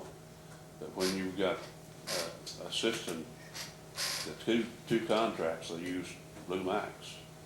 And I know that first contract when it was put in was 800 and some customers. And we've added customers since then, so we've identified as many of them as we can. But and we hope that when the Blue Max is fixed, that gets rid of a lot of water leaks. I cannot guarantee it. So if that happens, what's your next big issue that you're gonna move to? It's just a lot of little things that happen. Back up 50 yards and punt. You know, we've looked at everything we know to look at. We know that stream crossings has been a problem. We're taking care of some of them, have already taken care of some. We've got some more to go. Other than that, I don't, you know, we're at a loss. And it's not like we're not trying. We're not looking, we're not working at it. And that's why we're doing this Blue Max project. We've with what we're seeing in the distribution of the leaks, we feel like that's going to help a whole lot. But we don't know that. We can't guarantee it.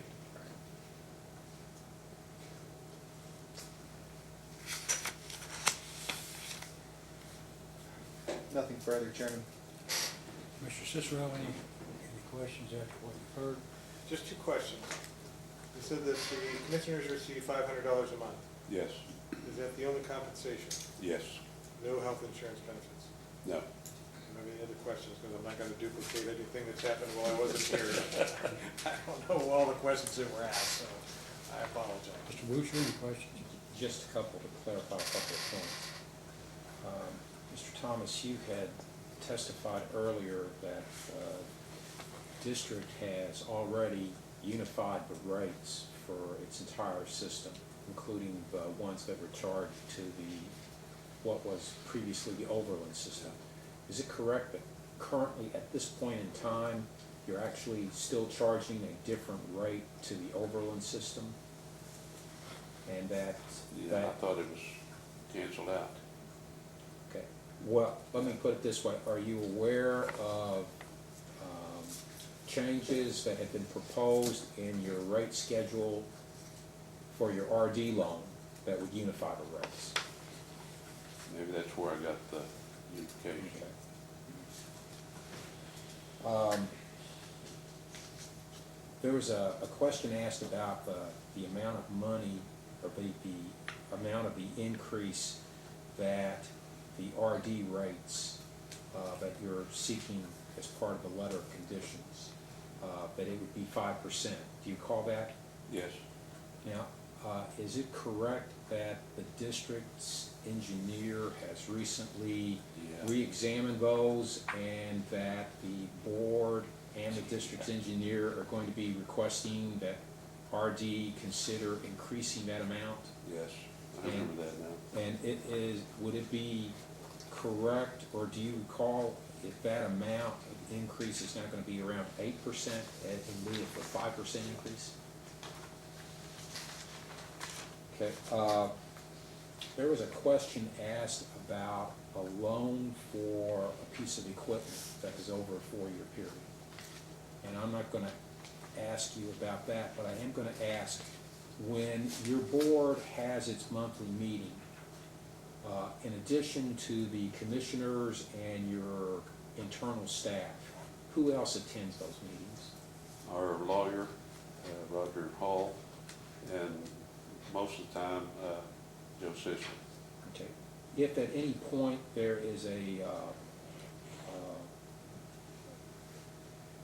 district decides to issue a loan, is that discussed at those meetings? Yes, Okay. So if that particular loan that Mr. Park referenced came up and the board was voting on whether to approve it or not, your counselor would have been there and would have been able to advise you on whether to, what the requirements were in order to Yes. go ahead and legally enter into the loan. Okay. yes. On the valve issue, I just want to make sure it's clarified for the record. The district has purchased around 50 valves. Yeah, It has put in 20 valves. Is that right? 22. 22. And its plan is to put in all 50 valves, is that Yes. correct? yes. And the only issue now out there is having sufficient time for your staff to actually find the locations and go ahead and make the installation. One more point, there was some discussion about the district's responses to staff inspection reports. And I think Mr. Park noted to you that there were some responses that were made, a timetable to comply with some provisions. In terms of characterizing the timetable that the district provided, in your opinion, was the timetable that was provided, was that given with an intent to mislead or deceive the commission, or was it just an optimistic, the district being optimistic in terms of correcting the Yes. deficiency? Yes, there was no intent to deceive. That's what we truly hoped and had planned on timeline to follow. And you, when these reports come in, the PSC staff inspection reports, the district board of commissioners review those, is that correct? They're presented to the board, yes. And so, in every occasion, is it the board's desire to correct those deficiencies as quickly as possible? Oh, yes. That's all I have. Thank you. Anything further of this witness, Mr. Park? Just one additional question on the issue of regional cooperation, and that is, we have seen situations where multiple districts will get together, even with a city water system, and do multi-jurisdictional financing projects. Is that something that the district has ever been a part of? We've not been a part of it, but it has been suggested to us on one occasion. And what was that occasion? That was with Canonsburg. They were hoping to put in their own water plant so they could quit purchasing water from Ashland. And is that something that the district would be open to on a going forward basis? We considered it, and it would have its advantages, but I don't know that it would fly. Other than the Canonsburg project, is the district open to considering additional multi-jurisdictional projects? It depends on what the project was. Of course. No further question. Anything further of this witness? No. Okay. May Mr. Thompson then be excused? Yes, Chairman. You may step down. You're excused, Mr. Thompson. Thank you. Why don't we take we've been at it for a couple of hours here. Why don't we take a break until 15 after 3 and then come back? Be in recess until 3:15. We're now back on the record. Mr. Park, will you call another witness? Yes, staff would like to question Mr. James Blanton. Mr. Blanton, please raise your right hand. Do you solemnly swear or affirm under penalty of perjury that the testimony you're about to give will be the truth, the whole truth, and nothing but the truth? I do. Please be seated. Mr. Butcher. Thank you, Your Honor. Good afternoon, Mr. Bland. Good afternoon. Could you please state your name and business address? James Blanton, Big Sandy Waters, 18200 State Route 3, Catlettsburg, 41129. I can't hear you, sir. You're gonna keep your voice up for me. James Blanton, Right. 18200 State Route 3, Catlettsburg, 41129. And who are you employed by? Big Sandy Water District. Okay, and how long, well, let me step back a second. What is your current position with Big Sandy Water District? I'm an operator with Big Sandy. And how long have you been employed by Big Sandy Water District? 31, 32 years. Okay, and was that all consecutive? No. Okay, can you just explain that for us? Yeah, I got hired in '88 as a meter reader, and then I retired July the 1st of 2017. And then I came back to work in October of 2017 as an operator. Okay, so you are certified as a distribution Operator. water operator? Class 2. Okay. And prior to your retirement, you were the field operations manager? Yes. Okay. And what were your duties as field operations manager? Anything outside. Water leaks, taps, chlorine, samples, THMs, lead copper samples, get the guys working on leaks, and just anything outside we took care of. And as field operations manager, you were responsible for everything outside? Yes. Okay. And now as an operator, what are your responsibilities?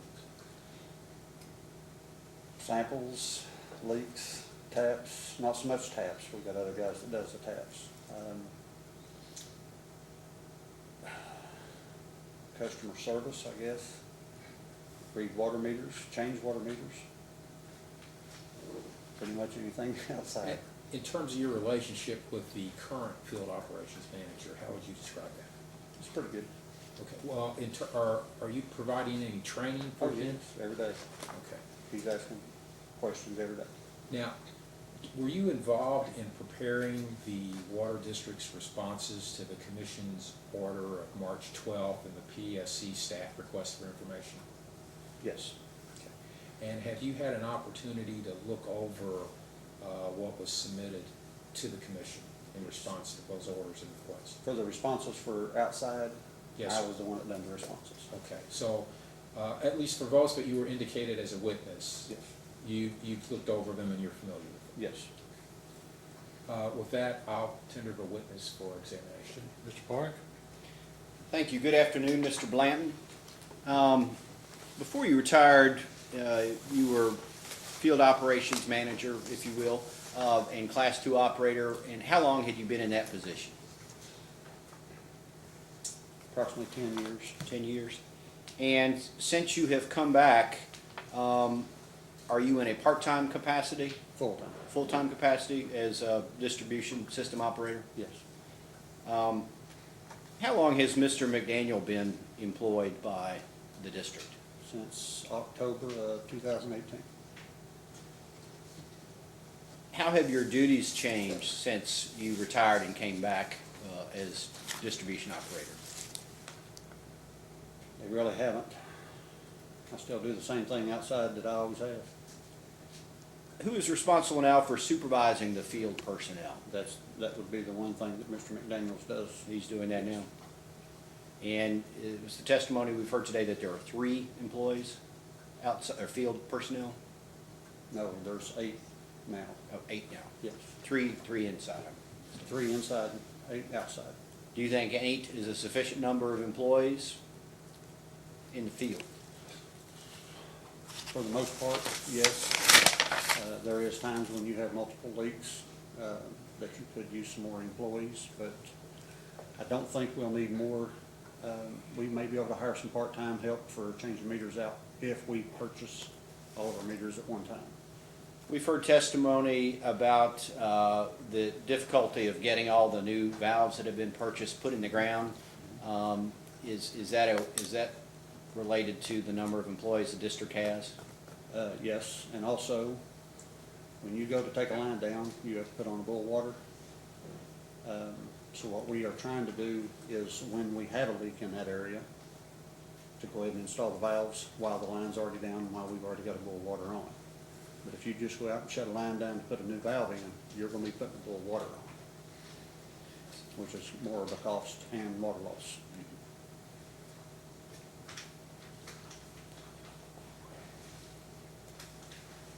What is the district's process to respond to reported leaks? Does it have a specific Top priority. protocol that you follow or practice? It's top priority. We go check it, and if we determine it needs to be fixed, it gets fixed right then. If it's a very small leak, and especially like on a Friday evening or on a weekend, you just try to use it in your head, figure out, is it worth fixing now, calling out 3 guys on overtime, or can we put it off till Monday morning? A lot of times it's just a wet spot, so. Approximately how much time do the field personnel devote to leak repair? I would say 60 to 70% most weeks. And what does the district do as far as the field personnel to proactively locate leaks as opposed to receiving a report and investigating? Now, here lately, like working of the night looking for water leaks, here lately, we have not been doing that. Last time we done it was like 2 months ago. Just because finances, when you've got guys working nights and days, you're gonna be paying overtime. And they're working nights because of all the leak issues? It's easier to do a leak detection during the night, Oh. when the water usage is down. And we've heard testimony that you have been the responsible person at the district to deal with the Public Service Commission staff when they are performing the periodic inspections. Yes. Okay. And we've heard discussion that since 2015, one deficiency that's been cited has been the existence of these customer meters that are in service and have been in service for more than 10 years without having been tested. I think initially a target was given of the summer of 2016, and then a target was given of August 2017, and that's not been met. So does the district have a handle now on how many meters are in service, remain in service, that have been in service for at least 10 years without having been tested? Yes. And approximately how many meters? Approximately 2,100. 2,100. Yes. Was there 2,100 that need to be tested? Yeah, that needs to be changed, yes. How does the district tracked which meters are due to be tested? It's in the computer. About the year, and that'll automatically generate? Yes.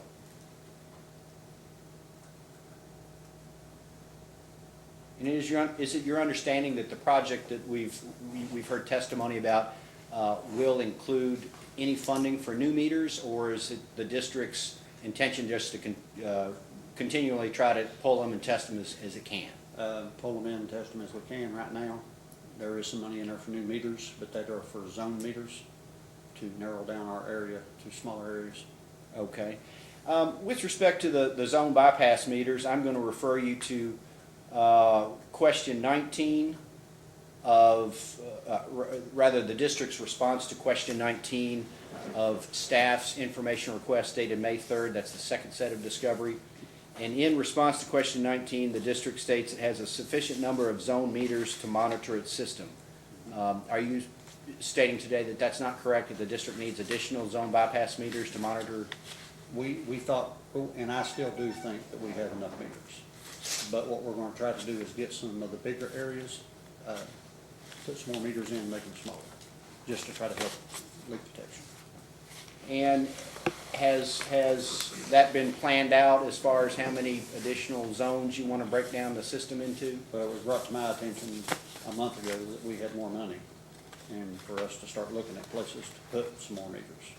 That there's going to be money in the project fundings Yes. to cover that? Yes. And at this time, have you determined, or the district determined, how many additional zone meters you want to put in? Right now, we know of 2 other areas. 2 other areas? Yeah.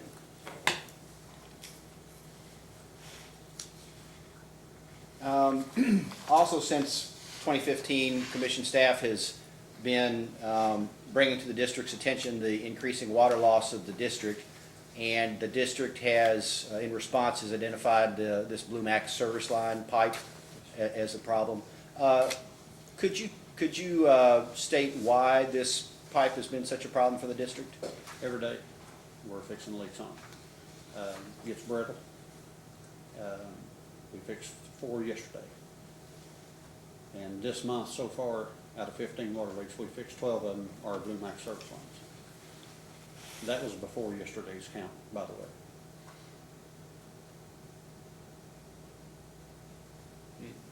Does the district have a pretty good handle on where its Blue Max is? Yes.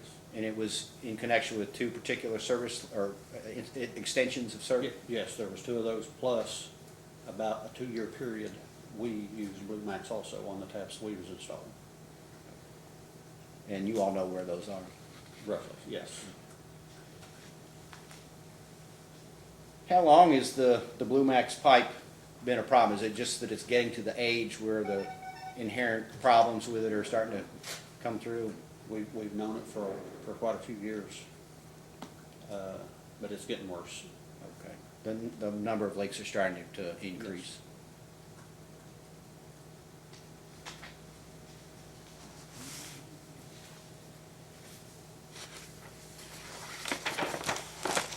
Other than the Blue Max pipe, we've heard about the stream crossings being an issue. Could you describe what those issues are? With all the heavy rains we've got, it's washing out our creek crossings. Banks are moving, you know. We've had to put temporary lines on top of the ground. And now we're going back in and doing a directional bore where you sit back away from the banks and shoot down deeper to where if it does wash, it won't affect your water line. Is the district doing that only to the creek crossings that have been damaged with high water, or is it also going out and identifying the ones at risk? And Well, right now, the ones that we've had problems with are the ones we're fixing. We do know we've got a couple more that we need to fix. And is that part of the plan for this coming project? Is Not to for this project here, we'll have to get more money to do the other ones.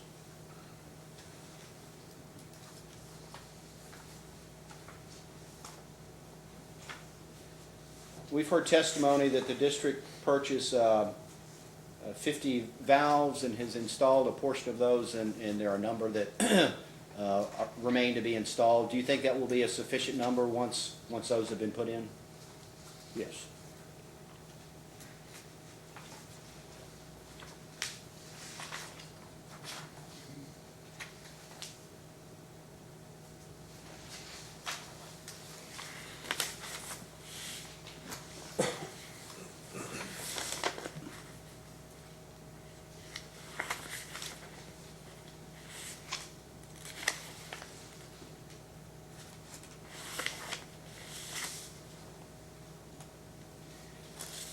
have any operational contact with employees from any of the neighboring water systems? Yes, Do you have a pretty good working relationship, you think, with them? yes. And what sort of areas do you have contact with them about in cooperation? Anytime they need parts, we need parts, phone calls made, we exchange parts, pipe, don't matter, And that's not an issue, that's, not an issue, a problem.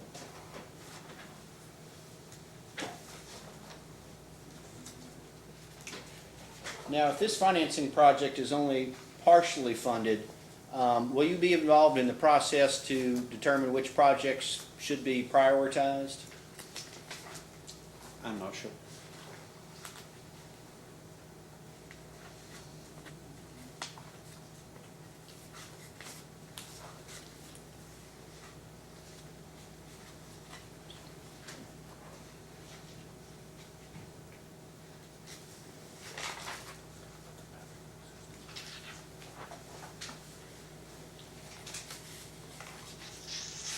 What is the state of the district's mapping of its system?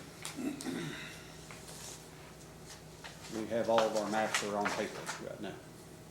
In response to question 21 of the second set of discovery requests, the district states that it has a map of its distribution system, but it's not mapped out the service connections, and it doesn't have funds to do that. Is that accurate? We've got one map that Five Co gives us, that shows our area, our boundaries, but all of our maps of the water lines shows meters, service lines, valves, hydrants, everything. That's on our blueprints. And do you think that provides sufficient mapping resources for the needs of the district as it attempts to address the water loss problems, or do you think Yes. additional improvements need to be done? I think GPS would help us even better. And is there any discussion or plan to proceed with that? If I'm not mistaken, we've got money in this project coming up right now that there's GPS money. To map that? For GPS. Do you know how long it'll take to do that mapping? No, I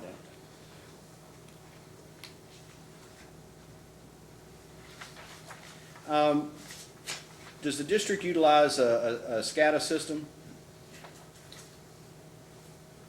We've got telemetry. We've got microcom telemetry. I'm not 100% sure the difference between, I call it SCADA. I'm not SCADA. sure. That's probably more correct than my pronunciation. I'm not sure, but we do have telemetry. It's through microcom. Is there any plan to update that system or enhance that system with this new project? There's only one item that I think we could do would be where if a tank starts losing water, that it would call us on the phone.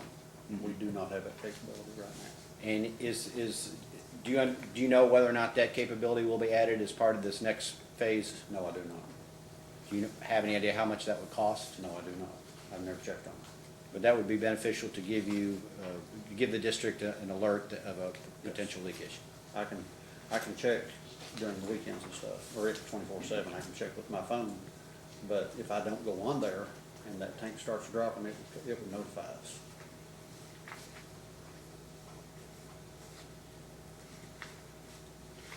Apart from the Blue Max pipe and the creek crossing, what are the greatest issues on the system for water loss? Are those the two primary ones? Yes. And what other issues contribute to the water loss? We're not having a whole lot of issues with our main lines, our PVC lines.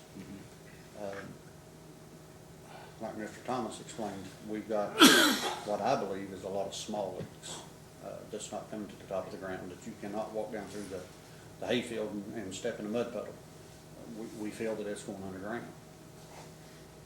And are you aware of any way that those leaks can be addressed? No.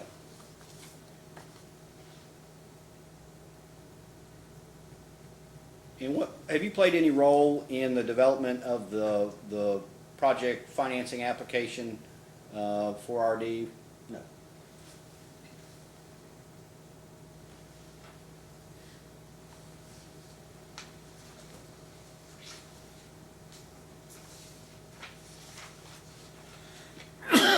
The district's meters are radio read, is that correct? Yes. And at one point, the district experienced problems with the meters not reading, or every month you'll have some meters that will not read. Okay. And so that's just not an out of the ordinary issue you've run into. When you So, pull, Let me ask one question. So, when they don't read, how do you know that they aren't read? We got a handheld that we drive, first day of the month. And then when we come back, the office personnel download it into the computer, it prints it out, and it shows which meter did not read. Okay, so you do reconciliation between the, Yes, what were supposed to be read and Yes. what actually were read. yes. And then what we do is we go out and do what we call rechecks, or rereads, whatever. And then, as soon as possible, either that day or the next day, we try to get them done. And we go out and we visually read these meters, and then we try to find out why they're not reading. And so do you include in that reconciliation minimum read or zero read? Yes, So those are also manually checked? yes. Okay. Every month, we get a printout of zero usages. That's all the meters that has zero usage. And you know how many meters are on your system, and that's what it reconciles to? In Uh, other words, customer accounts?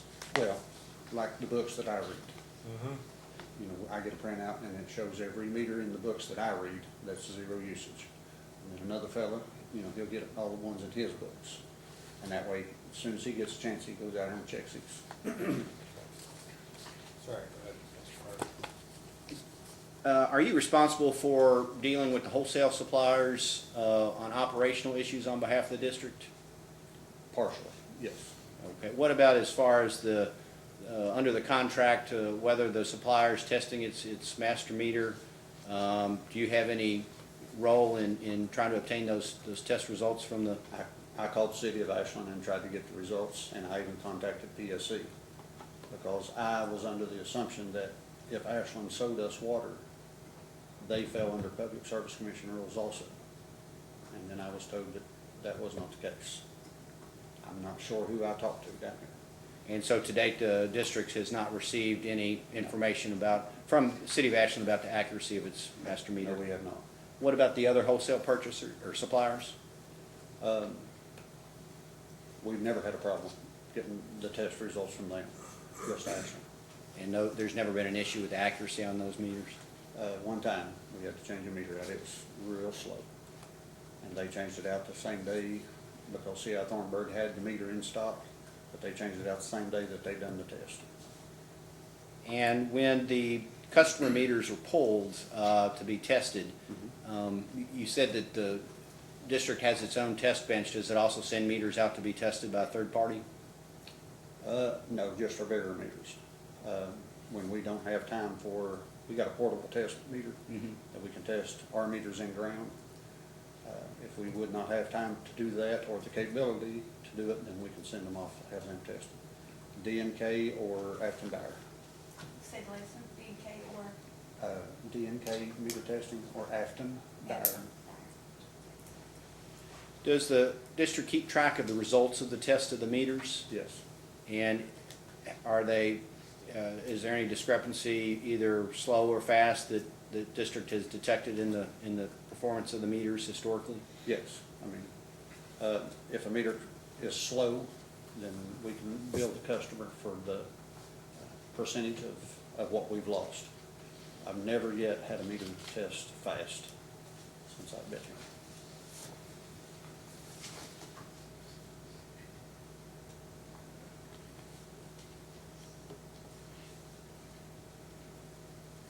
I have nothing further. Mr. Cicero? So just for clarification, you contacted somebody about purchasing water from the city of Ashland and them raising a rate and thinking they fell under the PSC jurisdiction, and you couldn't get a response that affirmed that, or? When I called here, I talked to a lawyer, I'm not sure what his name was, but they gave me to the law area. And he said that just because they sell us water does not mean that they fall under Public Service Commission rules, or that meter falls under Public Service Commission rules. Is there a contract? We have a contract, yes. Have you talked to Mr. Lucher about that situation on whether the PSC had jurisdiction or not? Your Honor, I can tell you that since I've been retained by Big Sandy, we have had that discussion. And obviously, I don't agree with the opinion that Mr. Blanton received. Okay, I just wanted to, Well, we don't agree with it either. I don't agree with it either, I'm just validating here, that's all. Yes. Yeah, whenever you get, I mean, Ashland, we understand is going to come in, is going to file for another increase in wholesale water rates. And it might be worthwhile to have somebody contest that and make them prove something, because they're not getting an increase unless we can make sure the meters are accurate. And it's as simple as that. Yes. I just wanted to clarify that for you, I was pretty certain that they do fall under PSC jurisdiction, but I knew Mr. Rupert could give you the correct answer there. And I thought so too, and that's the reason I made the phone call myself. And you were correct, I believe. We all make mistakes. You said currently there's 2,100 meters that haven't been tested, Yes, we need to test them. and that's out of how many? 4,800. 47, 50, Yeah, it varies, our customers does. So basically, call it 40%. And it says, in this response, it says, this is on some questions I had from staff, but it talks about district had stated they hope to be compliant with meter tester requirements by the summer of 2016. Was that supposed to be 2019, or was that an old response? That was, I believe, a response to 2015 inspection.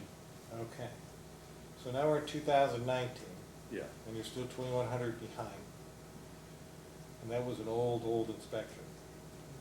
And so what's the new answer? At the time, we had 6 employees. Uh-huh. I was the manager and trying to work outside and what meter test, whatever. Now we're up to 8 employees, plus also money.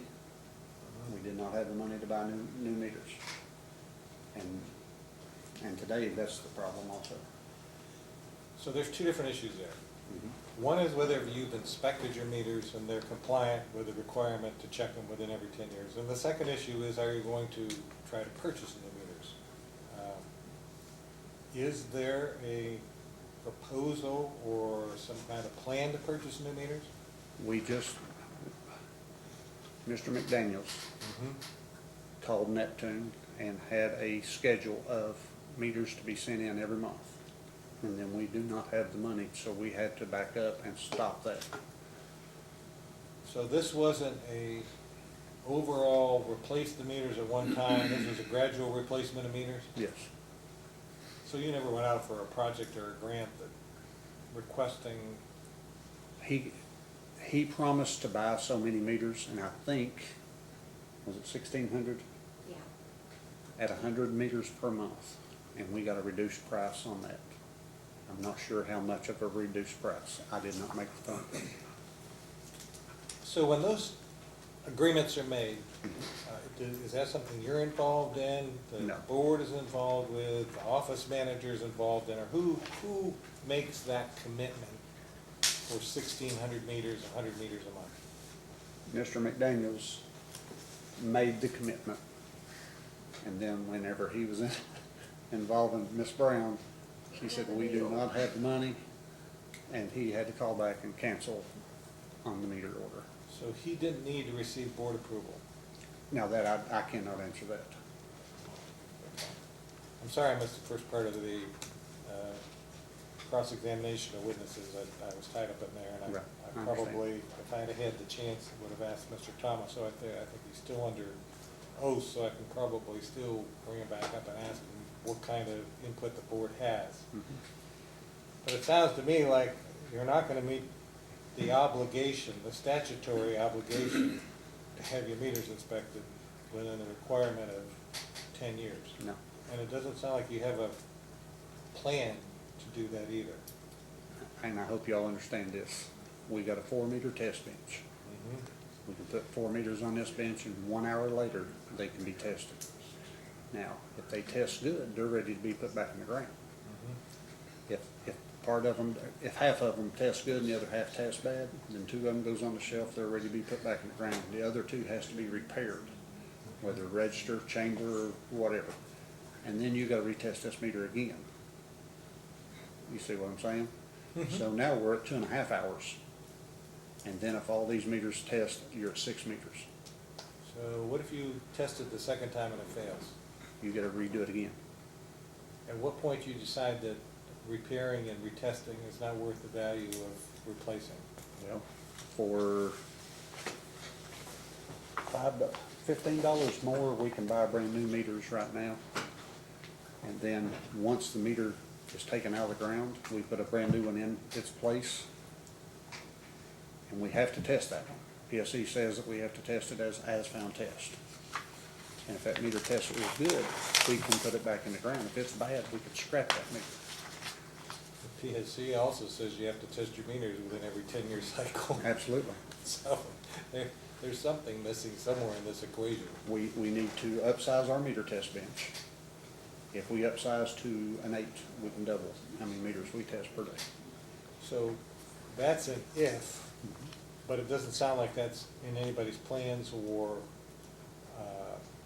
We discussed, what they discussed in last month's meeting to upsize the meter room, or the meter building, and to get a quote on upsizing our meter test bench. okay, so we're supposed to hear and get a request. Can I have a request for some type of a plan on how they intend to meet the obligation to have the meters tested within the 10-year cycle? And I'm not looking for you to magically have everything tested, but just some kind of a plan that says this is how we're gonna do it, or this is how we think we can do it, this is a timeline that we might be able to do it in, but if there's no plan established, then it'll never happen. You'll continue to not have enough bench space, Right. they won't be completed, and nothing will happen. I believe if we could get some money to upsize our test bench and to buy some meters, and I don't think we have to buy a complete 2,200 meters, because all the meters that we take out the ground are not gonna fail. So if we had 1,500 meters, and then as we're changing these out, we can also be testing the meters that we're pulling out of the ground, and the ones that's good can be going right back in. And I believe that would make up the difference between 1,500 meters and the 2,200 meters. You understand what I'm saying? And you probably answered this question before, and I'm sorry, but what's the average age of your meters? I do not know that answer. Are they older than 15 years? We started putting in the radio read meters in 2003. And we did not change all of our meters starting in 2003. We changed quite a few, I don't know the number, in 2003. And then as we got some more money, say in 2005, 2006, we started changing meters out again, because we was touch read. So we tried to change them out as fast as possible. But I do not know exactly how old they are, no, I don't. Did all of them, were they all changed out in 2003, 5, or 6? That's all I'm saying, I'm not sure how many meters that we purchased. As we got money, we bought more meters. So some of them could be older than 2003. No, we didn't start putting in the radio read until 2003. Right. And That was our have first they all year. been replaced at least since 2003? Yes, Okay. So the oldest is 2003. yes, Basically, at this point, 16 years 16 old. years, yes. Do you know what the life cycle of the meters are? I know they're supposed to be changed out every 10 years, or No. tested. That's tested, but what's the life expectancy? I'd say there's a lot of, depends on the quality of the water. What's the life expectancy as far as Big Sandy is concerned?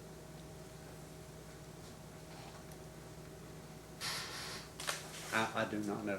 I know that we need to change these meters. We just don't have, back in 2015 and 16, we didn't have the money or the manpower to trade these meters out and buy new meters and install them. So will Ms. Brown know what the depreciation life schedule is, or is that being done by an accountant? I do not know that. Do you? The audit, it would be in our audit, I think, but I do not know offhand what that would say. Okay, I'm sorry. all right. So you're considered the operator, you retired and you came back, Yes. and now are you managing, or you just, your legacy knowledge is what they're utilizing in order to help manage the system? My knowledge, yes. And do you meet with the board, or so you're there to make Work. sure the system works? Yes. I don't think I have any other questions, Chairman.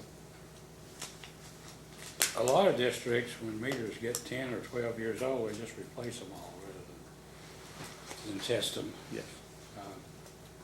And I know, I guess we've had some people say, well, you're testing, all the meters aren't bad, but if you bought a lot of meters in, let's say, 1,000 meters in 2003, and 40% of them were bad, the 60% that you replace probably aren't gonna be around a lot longer.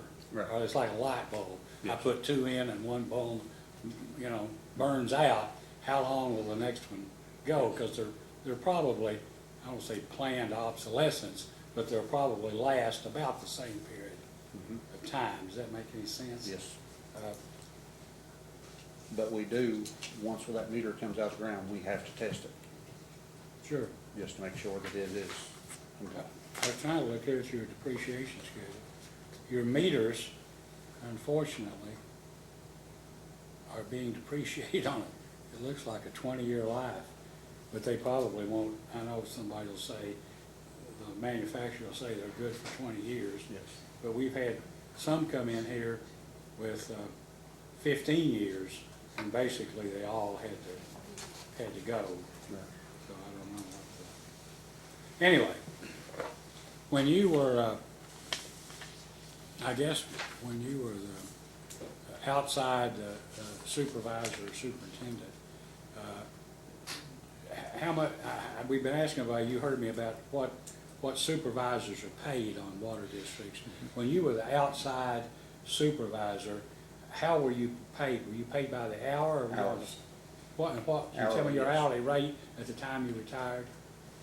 $23 an hour. Now you're back. Are you doing better now than you were then? No. But you're getting retirement on Yes, this for the yes. first time around?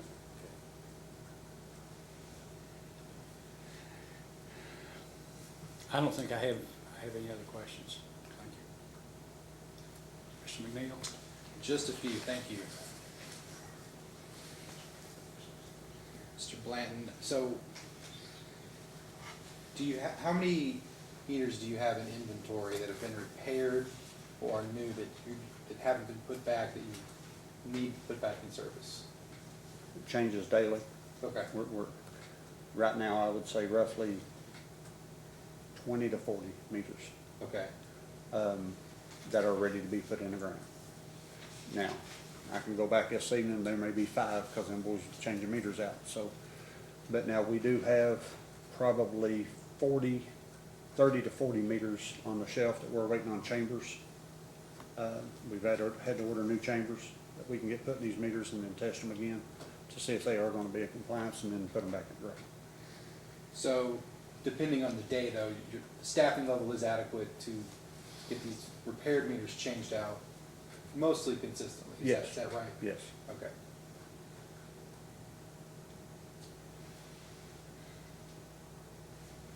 What about water theft? Is that an issue for the district?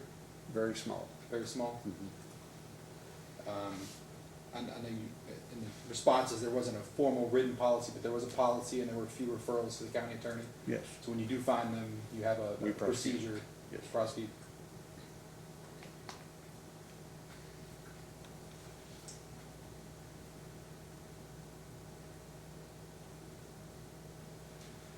No further questions, Chairman? Mr. Boucher? anything? Just one, I hope.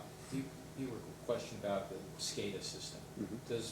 Do you have the ability to remotely control your pumps? Yes. So if you need to, you can either from the office or somewhere else Yes. turn them off or on. Is that correct? As long as I've got Wi-Fi or good cell phone service, I can use my phone to do that. Thank you. That's all I have. Anything else, Mr. Park, anything? No. This witness be excused? Yes. You may sit down. Thank you all. Commissioner Cicero, did you have a question to ask the board chair? Or was that answered through somebody else on the stand? No, I gotta remember what I was gonna ask him. Could have to do it. Yeah, I think it involved something about the purchase of new meters, and the office manager said we didn't have the money, and the question was, did that get to the commissioners, or what's the commissioner's role? Would you mind, you're still under oath, Mr. Thompson, would you mind answering that question if you can? Stand up here. If I remember correctly, no, and I'm old in memory, you know how that goes when you get old. We authorized him to purchase 100 meters a month. Now, I don't know where the 1,600 come in, but it was stipulated with funds was available. So then, he did receive board approval for 100 per month. Yeah, 1,600 is up in the air whether that was the number or not. And it was based on if funds are available, but it sounds like he may have made a commitment to the 100 a month, whether or not the funds were available or not. yeah. I think he had the water districts good in mind when he was, and he worked the deal where he probably get them cheaper if he did purchase that 1,600 and they was going to deliver 100 a month. But we just didn't have the funds to So pay for that. was there a financial penalty? Not that I'm aware of. Okay. Would Ms. Brown know that? I don't know. Going back to Jimmy, I didn't realize there was actual verbal contract. And all I knew was when I got the bill, it said, we got 75 the first time. We got that bill, so we paid that. But then down at the bottom, it said 100 be delivered like July 15th, 100 August 15th, and it went on like that. And I asked him at that point, I said, are we supposed to be getting more meters? And he said, yes, and I said, and how are we gonna pay for it? And he said, well, I don't know. He says, do I need to cancel it? And I said, you might need to cancel it and talk to the board at our meeting and go from there, because I don't know where the money was going to come from to pay for it every month, so right now. Okay. Until we get maybe reimbursement or something from the project that we're getting ready to start. So Mr. Parks, are you gonna call Ms. Brown? Yes. Okay, so when you come up to the stand, that'll give you a better opportunity. I see you're trying to duck back and forth behind Mr. Okay. Butcher there. I'm sorry. That's all right. Mr. Woocher's your lawyer, you always gotta hide behind the lawyer. That's a good place. All right, do you have another witness, Mr. Park? Yes, staff would like to question Mr. Sisler. Please raise your right hand. Do you solemnly swear or affirm under penalty of perjury that the testimony you're about to give will be the truth, the whole truth, and nothing but the truth? I do, sir. Please be seated.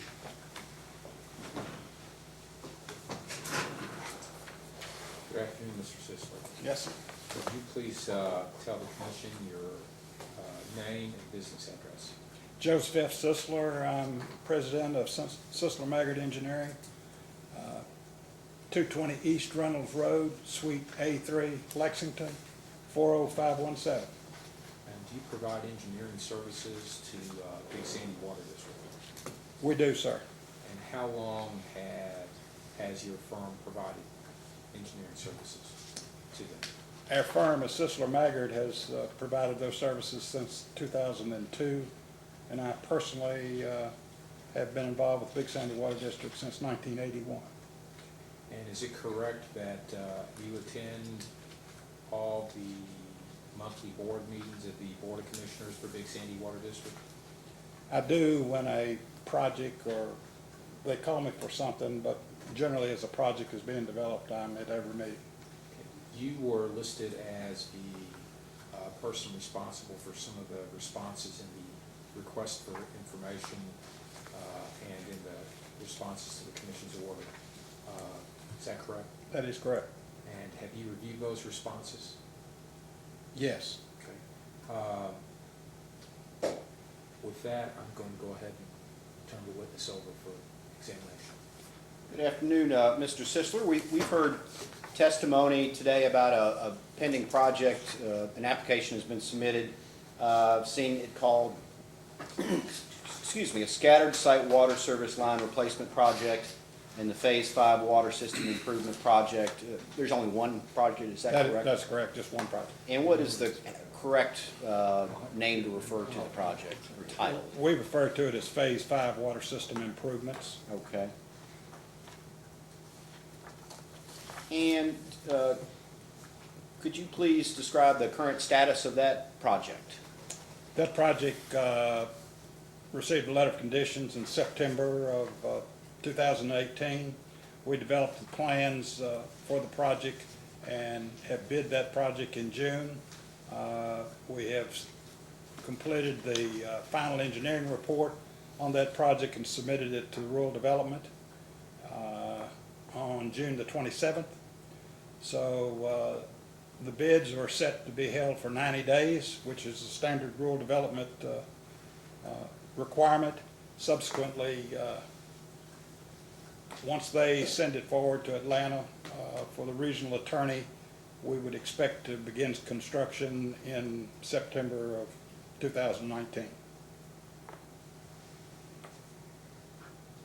And what is the total amount of the project financing?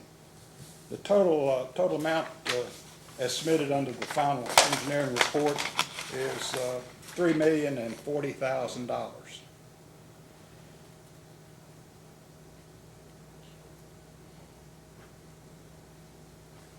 And that figure is from, what did you say that was the source of that figure? That's in the, In the final engineering report. Final engineering report. Based on the bids and what have you that we received.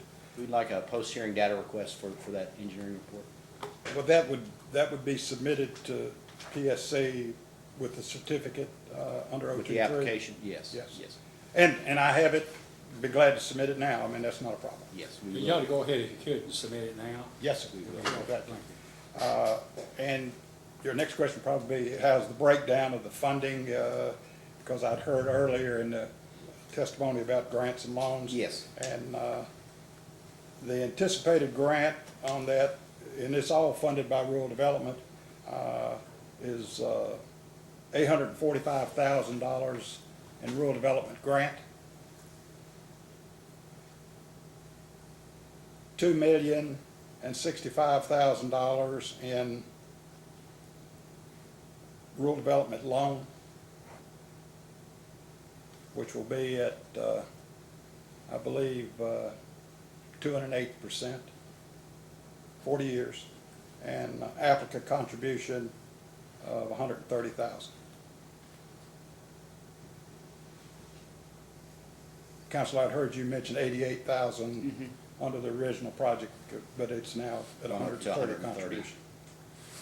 And how did the project get from, I believe it was roughly $2,240,000 up to over $3 million? What accounts for the increase in the project size?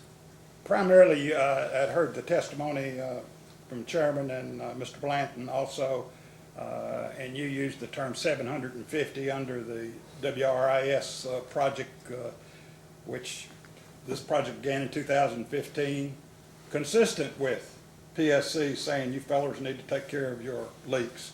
And after 2015, the board said to their engineer, we need to take care of our leaks. So that's when this project That's when they began. first tasked your firm to Yes. develop this. And at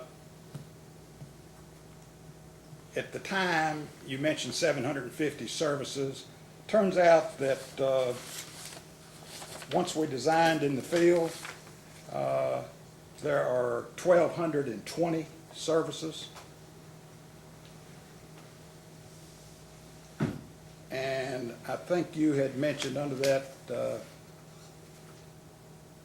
original WRIS maybe 40,000 feet of service line. It turns out it is 47,000 feet of Blue Max that will be replaced. And those bids have gone out. Do you have a rough estimate of what that will cost with the increased number of service lines to be replaced? The service line and stream crossing contract, that contract alone is $778,000. And that's for both. And this bid tabulation is part of the final engineering report that we'd be glad to furnish. And that's And for, we had anticipated that probably at like $400,000. And that's kind of how we got from 2.2 to $3 million. And just to be clear, that's for both the replacement of the Blue Max service lines as well as the stream crossings. Yes, sir.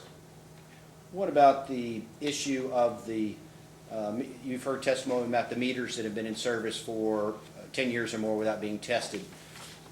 Will this specific project, include any funds for purchase of new meters? Or a new meter test bench, or any measures to help the district bring Not directly, but this project will help the district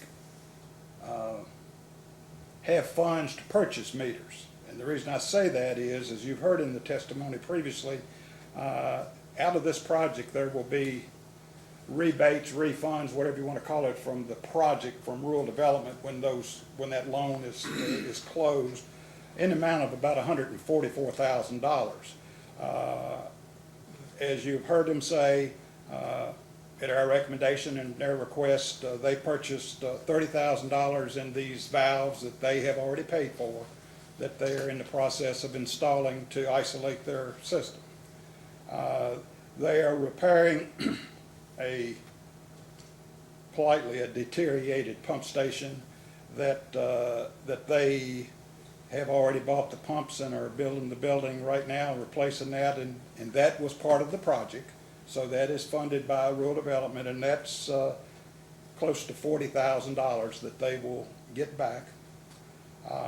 And they have repaired on 9/6 of 18, which coincidentally was about the date of the letter of conditions from rural development, when one of the stream crossings that we had designed failed. And then on 5/3 of 19, another stream crossing failed, and so that's $76,000 that the district has paid for. So those are the items that they will get back at loan closing or pre-closing in the fall. So what's this the, year, I'm sorry, the about total amount? $144,000. So that will help replenish their treasury that they can do. Provide some money As I see for it. meter purchases. Are you Yes. aware of any discussions of plans to use that pot of reimbursement? Pre-spent project. I really hadn't added those numbers up, although the FER that I've gone over with the district has those items listed in it, but I don't remember them talking about, well, once we get that back, we'll buy meters. When you say it's listed in the engineering report, the amount of money they'll be getting back is mentioned In the final engineering report, Engineering yes.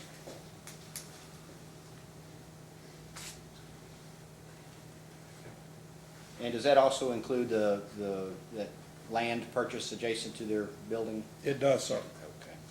Okay. We've also seen statements that it is anticipated that the replacement of this Blue Max, or these Blue Max service lines, will result in a 75% reduction of water loss. Are you familiar with those statements? Well, we've talked about this, and Mr. Blanton was the field representative or supervisor at the time in 2015, and we talked about the numbers of these, and we talked about general infrastructure problems. And as you heard in his testimony, you know, we have high pressures in eastern Kentucky. You know, they have, you know, 7 tanks that we're working on, and that's not all of their tanks, and multiple pump stations, and pressures that I have clients in the low lines here that, you know, carry 75, 80 pounds in their system. They carry, you know, 200 pounds in their system. So even with the 200 pounds in their system, their base PVC water lines, and they have some C900 PVC water lines, but those lines are not failing. Those joints and whatever, you know, that base infrastructure is not failing at this time. So we believe that these Blue Max repairs, replacements, I guess is a better term, will cut the leaks down. 75%, I don't know, that's There's pretty no much- study done to come up with No, that, no. just an estimate, okay. And that's based on the district's knowledge of where it's experiencing its problems? Yes.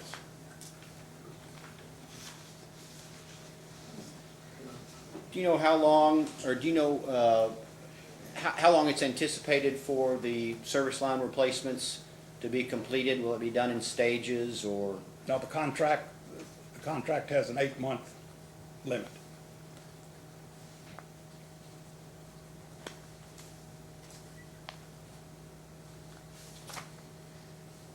Is there a possibility that the project will only be partially funded? Is that? No. I probably should say, no, I don't believe so. Rural Development has said that they have the funds, when I sent the FER in, that they could expand the funds.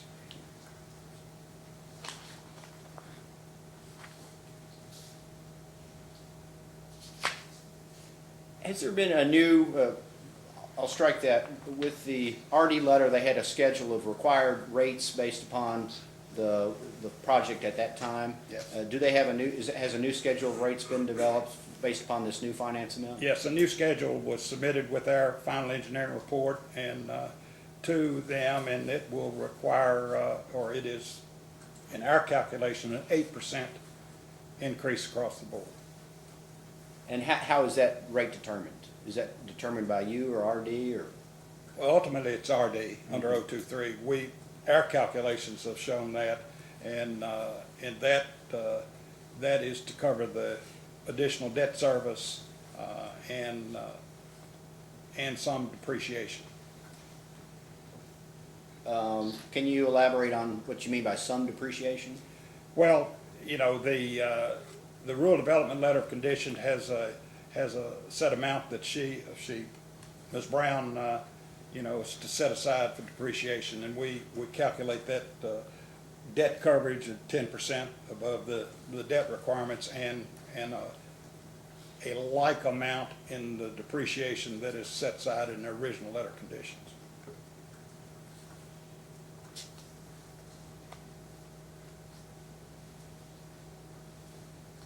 And do you anticipate the district will be submitting a rate application, a 278-023 application, or when do you anticipate the district will submit one? I would expect that to be in August. In August? Yes. I've spoken to Rural Development this week, and they're reviewing the documents. Their engineering has reviewed the FER and approved it, and now they're shuffling the numbers. Then it goes, as you know, it goes to Atlanta, and then once Atlanta approves it, then Mr. Jones will be submitting the certificate application to Be in a position to DSA. move forward. I have no further questions. Mr. Cicero? Let's go back to some depreciation, okay? Yes. You're referring to some depreciation, meaning any depreciation associated with a project. Yes. So the sum depreciation is not the whole depreciation of whatever else is being depreciated, just project depreciation. Correct. So they Yes. cover, RD covers all of the depreciation for those items in the project. Yes.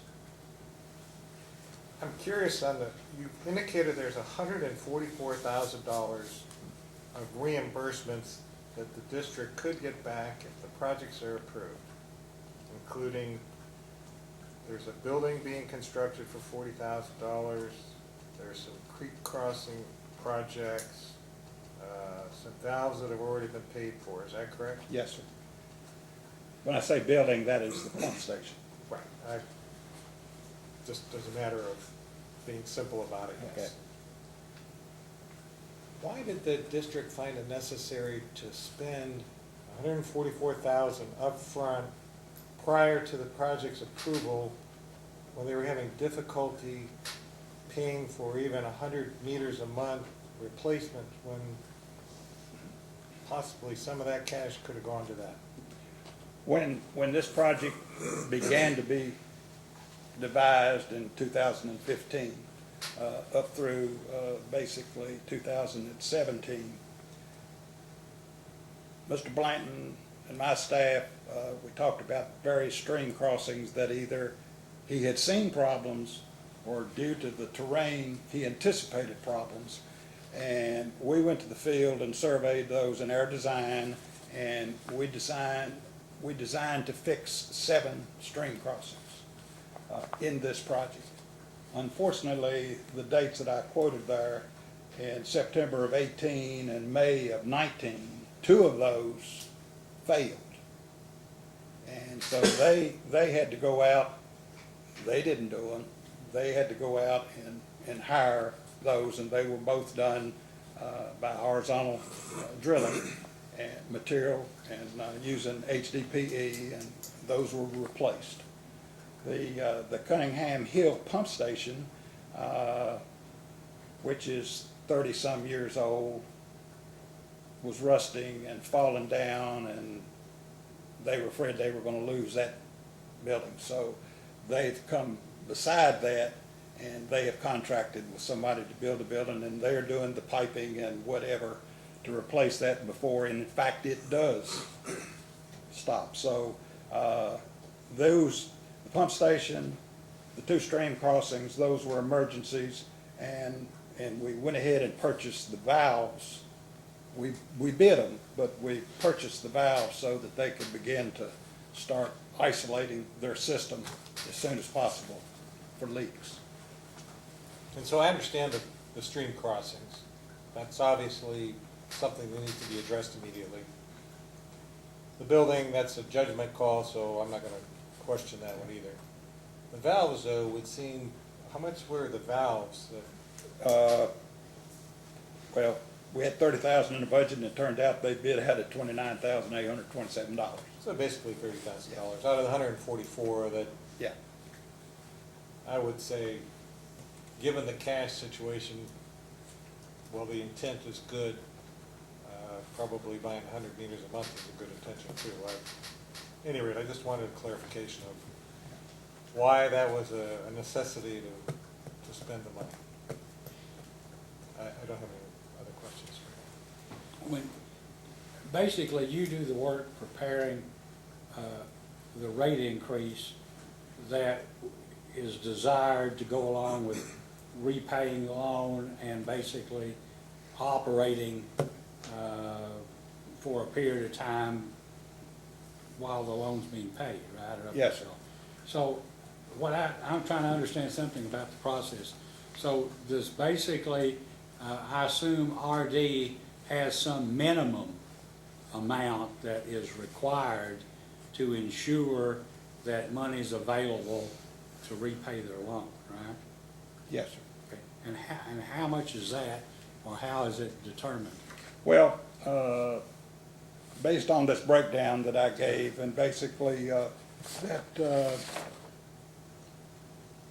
that grant amount is calculates out to be 27.8%, but Big Sandy is, because it has Carter and Lawrence in the district, is eligible really for 75% grant, but realistically, they say we will have maybe 25 to 30%. So basically that loan is 68%, and they are eligible for the low interest loan, and they require, so we calculate the 40 years that 2.8%, and they require a 10% coverage.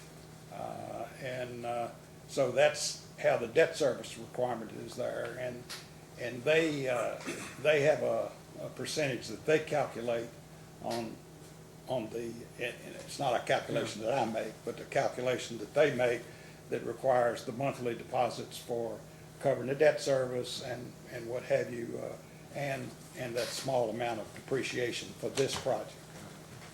Well, I mean, if you said you wanted more money, you wanted 10% or 12%, and you calculated, well, this will pay you, but we really need a little, we'd like to have more money than that.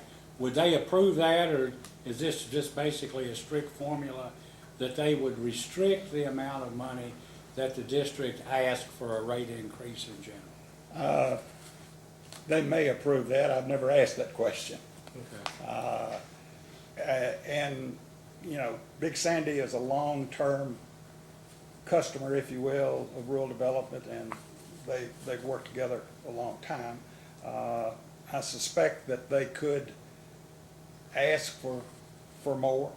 Of course, as everyone here knows, you know, there are, this project, assuming the funding as we have proposed, you know, there's $120,000 in there for contingency that can be used for any of these issues. Mr. Chairman, one of the other things that has been discussed, and I probably ought to be on the record, the master meters that we've talked about putting in to isolate in the district, we have $64,000 in the budget for that to be done. And as was asked about the GPS system, we do have $30,000 to get started on the GPS system within this RD budget. So that's two more items that are in this budget of issues that have come in the discussion here. And if the contingency isn't used, isn't necessary to complete the project, the district has those funds available to Yes, use as yes. well, right? And we're highly encouraged even by the rural development, because the last monies that are expended in these projects is the grant money. The loan money, the district's upfront money, the loan money, and then the grant money is the last thing. Well, I certainly don't encourage my clients to mail grant money back. So, and this type of thing would certainly be, this is, in the definition to rural development, this is a water loss improvement project. So replacing these meters, very clearly, they would approve as water loss improvements that would meet their criteria. Sometimes we've heard that in terms of monies available, that there seems to be more money available for extending infrastructure to provide service to those who don't have it, but not as much available to repair or replace the infrastructure that now has reached the end of its useful life. Is that correct or incorrect? I think that is a very true statement. I will say that I have seen, based on PSC push and theirs, you know, one of the requirements that we have to show to RD is they have a 15% water loss requirement too. So one of the things that we have to furnish to RD is how we're going to get to that level. Not only do we have to furnish that to PSC, but that is something you have to furnish to rural development.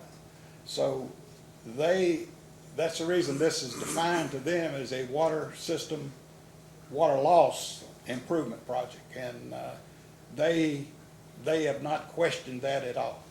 But what you're saying is what it generally was. Let's get new customers and let's not worry about the infrastructure. So what we ought to be doing, to the extent that we can, is encouraging districts to go to RD and try to borrow money to get this infrastructure up to date, correct? Yes, sir.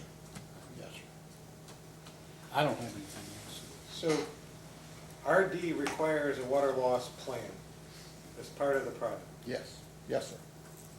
And that was, you received their water loss. Was that submitted as part of a response to a hearing request, a pre-hearing request, or? I believe it was. I believe, because I prepared a document to that effect that went to RD. And of course, I've already admitted I helped prepare the response here, and I think if that was in one of y'all's questions. I think that was in the first round of questions when the district did not have the benefit of Mr. Wucher's counsel, and I do not believe one was produced in response to that.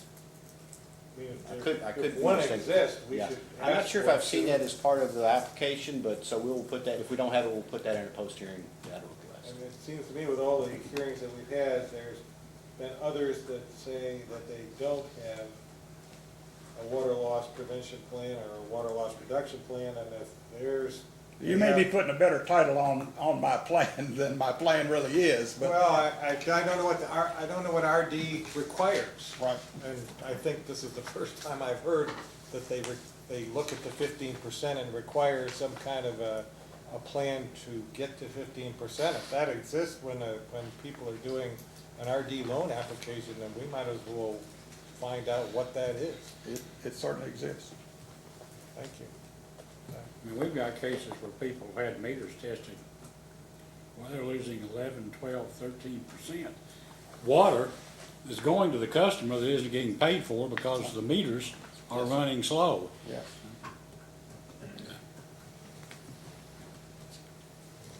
Mr. Neal? I don't have any questions. Mr. Butcher? No, sir, no questions. Anything else, Mr. Carter? Nothing further. May Mr. Sisler be excused? Thank you. You may sit down, Mr. Stanton. I anticipate you having one more witness. Yes, Well, we only do. one available, and I can tell she's anxious to get up here and tell her story. I didn't originally have any questions for you. Staff would like to question Teresa Brown. Ms. Brown, thank you. I'll say when you raise your hand.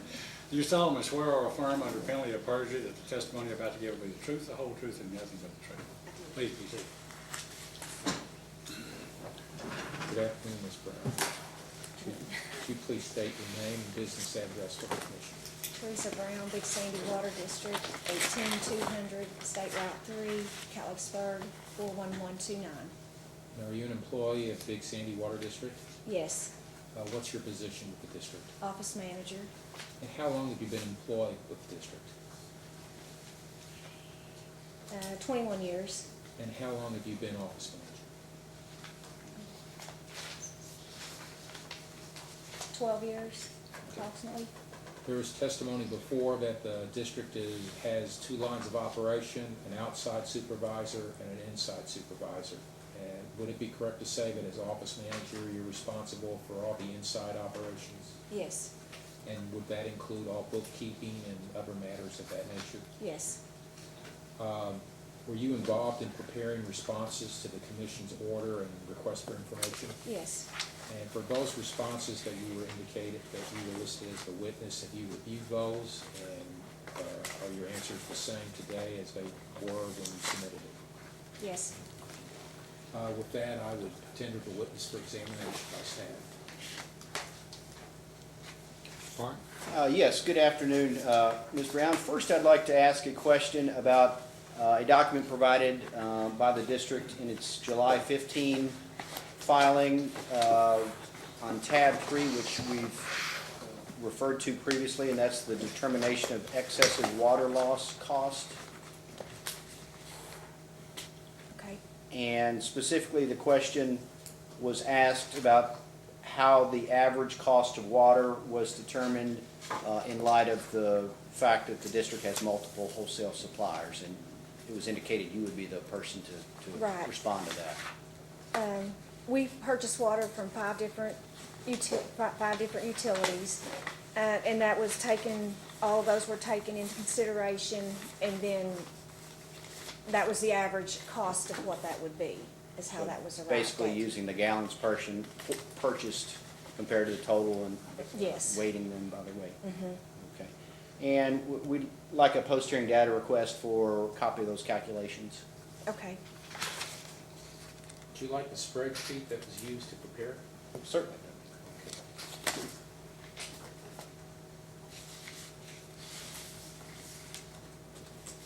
And we've heard testimony that the district has software that tracks the age of a meter and prompts the district about when the 10-year testing interval is coming up. Could you describe that software or how that's done? it's actually put in for the year, like the year, and then it'll print out however many that is that needs to be tested for that time period. You put in the year of installation and it'll kick out all those that are, or Let's see. not sure if I understand See how how that to works. explain it. Yeah, I think probably, I cannot answer that exactly, I'm sorry. Okay. I can get that information to you, though, that's not a problem. So, sorry. We may follow up with a post-hearing data Yes. request on that. And are you familiar with the district's leak adjustment policy? Yes, I am. And could you please describe how the rate is determined for usage in excess of the customer's average? Okay, yes, if a customer has a leak, the previous 3 months, we get an average of that. They pay for that at the regular rate. Anything over that is considered leaked water, and it's paid for at the lowest rate. At the present time, that is $5.42 per thousand. Is that the same for the Overland district? Have you had any? No, their lowest rate is $6.30 something, I think, per thousand right now. And it depends on where the customer, Yeah, which, I think there's approximately 100 to 120 customers in Overland, and rest of them are Big Sandy's customers. how often do you all do leak adjustments for customers? In a month's time period, probably 10 to 12, I would say, maybe. Depends. And regarding fire department usage, is that something you monitor, or do you receive the reports from the fire departments about usage? We do, yes. Do they submit them in a timely fashion? They do now. We was having trouble with one fire department, but we did contact our local, all the county judges that we serve, and they did submit letters to all the fire departments, and now we do not have a problem except for one, take it back, Cherryville in Lawrence County, and we do not even know if they're actually considered a fire department anymore. But that's the only one we do not get in a timely manner now. And they're still using water from the hydrants, or just Not that sure? we're aware of, no. Any, what does the district plan to do with that situation? I don't know if we can, if there's someone to contact through the fire, whoever monitors fire departments to find that out. We did contact the judge in Lawrence County, but he couldn't even tell us if they were actually still in Okay. service. There's nobody in safety and protection in the county? I really didn't know who we would contact. Is that who we would contact, or? Usually there's a public safety. Emergency management.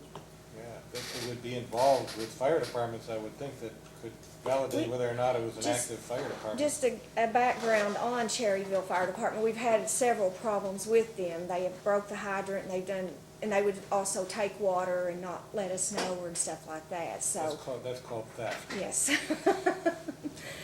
But, they should yeah, pay we've for had it. problems with them.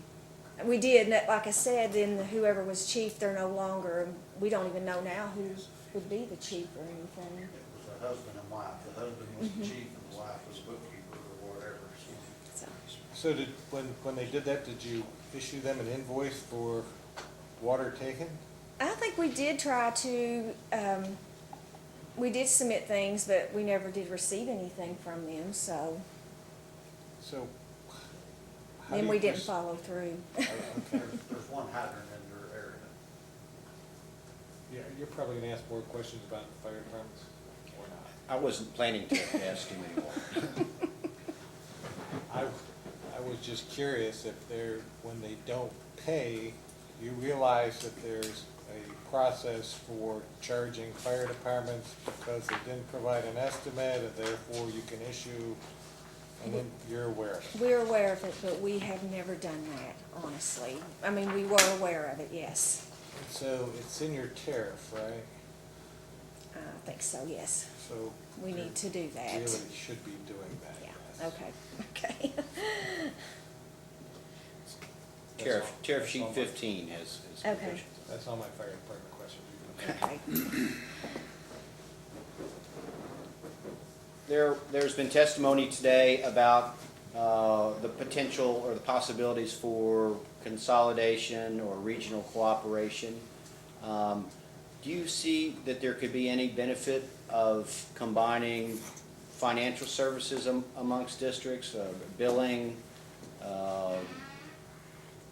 payroll, that sort of, do you think there could be any economies of scale on the financial side, the operations side? I'm assuming there could be, yes, I'm assuming, How many employees do you have? We in- have 11. In the office? oh, in the office, 3. And other than you, what do the other 2 do? Well, they answer the telephone, they take payments. Bobby is in charge of water loss, the meter readings. The other lady, she's mostly just, she fills in, but doesn't have really, I mean, mostly hers is waiting on the customers most of the time, so. Okay.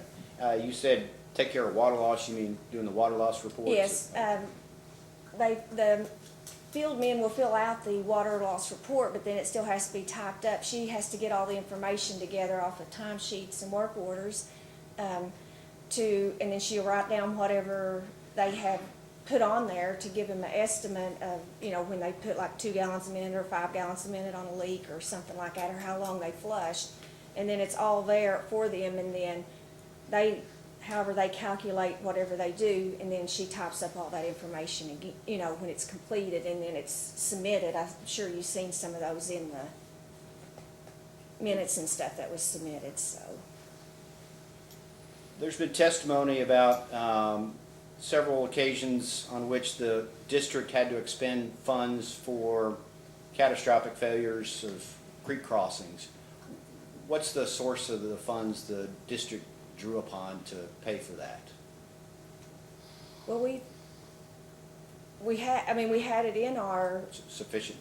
at that time, yes, to pay for that. And we did pay for it just out of our general fund, revenue fund, so. And I may be incorrect, I thought I heard testimony that the district at one point had a practice to set aside on a regular basis, I don't know if it was a rainy day fund, did I misunderstand that?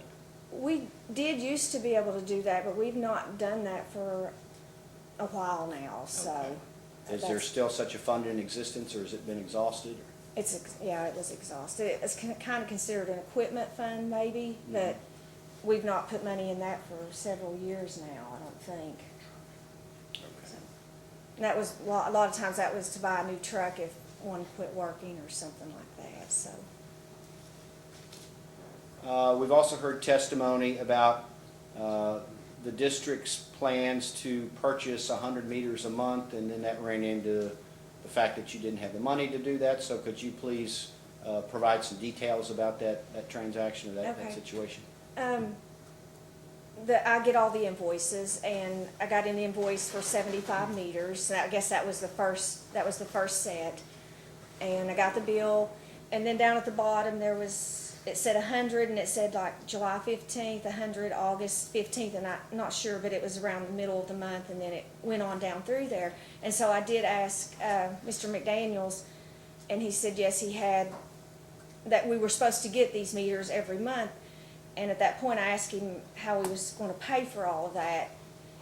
And he said, well, do I need to cancel it? And I said, well, I will pay for the next set, but after that, you may need to cancel it. I do not know if we'd be able to pay for it.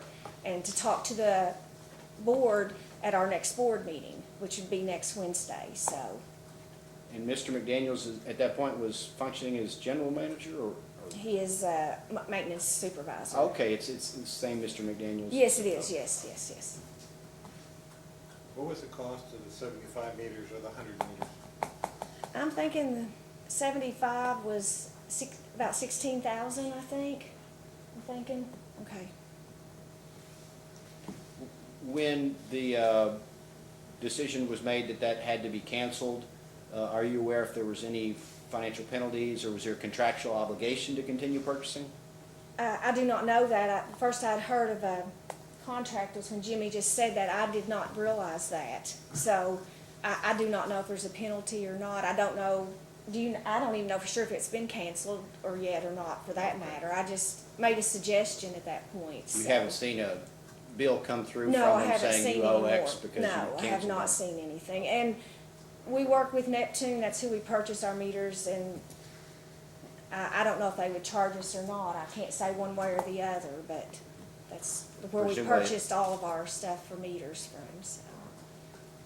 So it was $213 a meter sound correct? approximately, I'm sure it's probably close to that.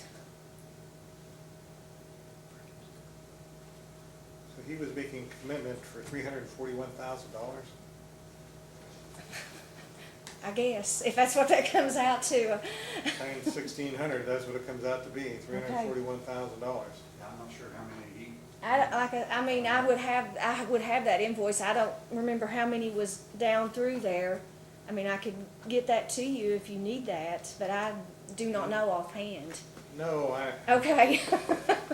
I just seen those and I thought this is very rare because I had never seen something like that on an invoice before. you're lucky they put it on the invoice, because usually that's a purchase order item, and it would be on the purchase order, and if Okay. you had that copy and you matched it up to the invoice, then you could see that each one was going to be 100 out. I mean, I guess I would find out for certain, if I was you, whether or not it's actually canceled or not, Okay. and whether there's supposed to be a financial penalty, or they just allowed the purchase order to be canceled without any type of clause in there for a penalty. Okay. But I guess that it comes down, and it's not necessarily a question for you, but apparently there's no, do you have direction from the board that says what you're allowed or permitted to obligate the operation to before you have to go to the board? I don't know if there's anything in writing, but I would never purchase anything, I mean, a big item. Little things like supplies and stuff, I know I have free reign to order, paper, that type of stuff, but as to order a piece of equipment, no, Could you order a computer? no, I would ask before I would do that. But there's no policy that exists that indicates to you what your authority level is. I do not think so, no. So if you left tomorrow, the person that comes after you, they would decide they could order a computer or maybe not. Probably, yes. So it'd probably be a good idea if you worked with the board on developing office procedures on Okay. what internally, especially as far as the office staff goes, what you can do and what you can't do. Okay, And I say that with regard to like purchasing and right, just the process in general. okay. Do you do the bookkeeping? Because it sounds like the two people that work with you are responsible for probably the billing, collections, customer service, Yes. but it doesn't sound like they get involved in really accounting. No, Do you process accounts payable? I do, yes, Do you do journal entries? I do. Oh, good for you. Believe me, I've been through enough hearings, and I hear that it exists only from an outside accountant, so I'm happy to hear that you're engaged in that kind of activity. You need to go up to $80 an hour. Yeah, Oh, I thank didn't you. heard that, so, I mean, that's the going rate, You yeah. need a raise. No. So then do you do like depreciation entries and, I do some, but our auditor does most of the depreciation. okay, well, that's okay, because Okay. it depends on what the book type of Right. depreciation you're using. I mean, there's different methods, so Okay. I'm sure he's He- determined what the yes, best. and method is. I think that, like, when you referred to earlier, the 20 years on the meters, I don't know if that's just if he set that, or if that's the general set on, like, our distribution lines. I know they all have different depreciation time. I just wasn't aware exactly how much each one of them are, so. Because that 20 years was on the audit. I looked at. Yes, okay, yes, okay. So do you do the annual report, or does the, Auditor does the annual report. he prepares the annual report, and is it the same one that does the annual report that also prepares the audit for the, Mhm, yes. and then he works with you in order to Yes. prepare the audit and, And anytime I have a question on a journal entry, I can usually call him and he will instruct me on how he would like that, for me to put it in, if it's something different than what I'm used to, so. does he charge on an hourly basis, or? No, he doesn't charge us when I call him, he charges us for our audit. A flat fee, Uh-huh. a negotiated flat fee through you? No, the board approves it, it's usually for a 3-year period. And actually, it was, 2018 was the last one, so we will need to get a new engagement with him, I guess, so. How long has he done the audits? Oh my, he was doing it when I come in '98. It's John Lane out of Mount Sterling, they've done it for years, so. So there's advantages and disadvantages. Obviously, one is That's- familiarity with the operation, and the disadvantage is if he's doing something wrong, he'll be doing it wrong for however long you That could be continue true, to utilize yes, him. that's true, yes. Have you ever considered changing up auditors every 3 to 5 years just so that there's a fresh set of eyes on the books? I know at one point, we got some quotes, but they were so much more expensive that we did not act on it or anything, so.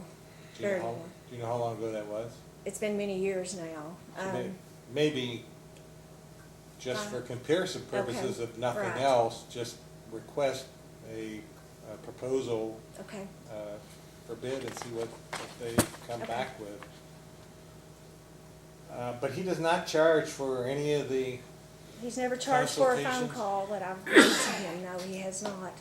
and you don't receive any type of monthly bill from him? Mm-mm, no, we pay him, we submit, I think, 60% when he comes to the office and looks over everything, and then when he completes it, then we send the rest of the 40% after it's completed, when he sends me the audit and the PSC report. Do you have any other contracts with any other outside entities?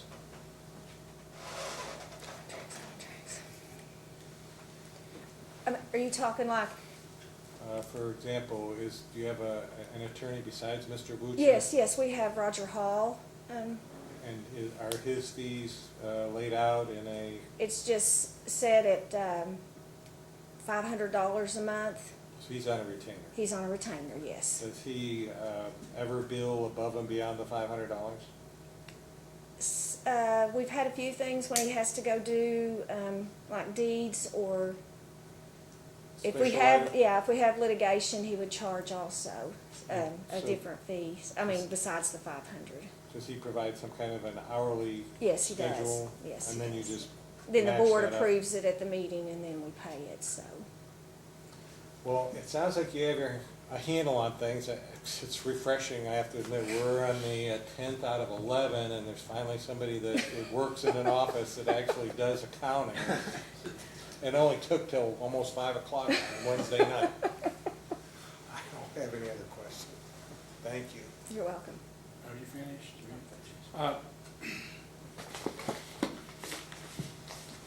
I just have one or two. As you heard, I guess, earlier, we've been sending information, I guess, or questions to each of the districts to find out what their supervisory employees make. Can you tell me what the gentleman who is now the field supervisor, what his hourly rate or annual salary is? And Paul I think he just forgot, honestly. We had, but after Jimmy, there was another guy, and he was 42,000. And then it come out into an hourly rate, but the new guy is 24.04 an hour.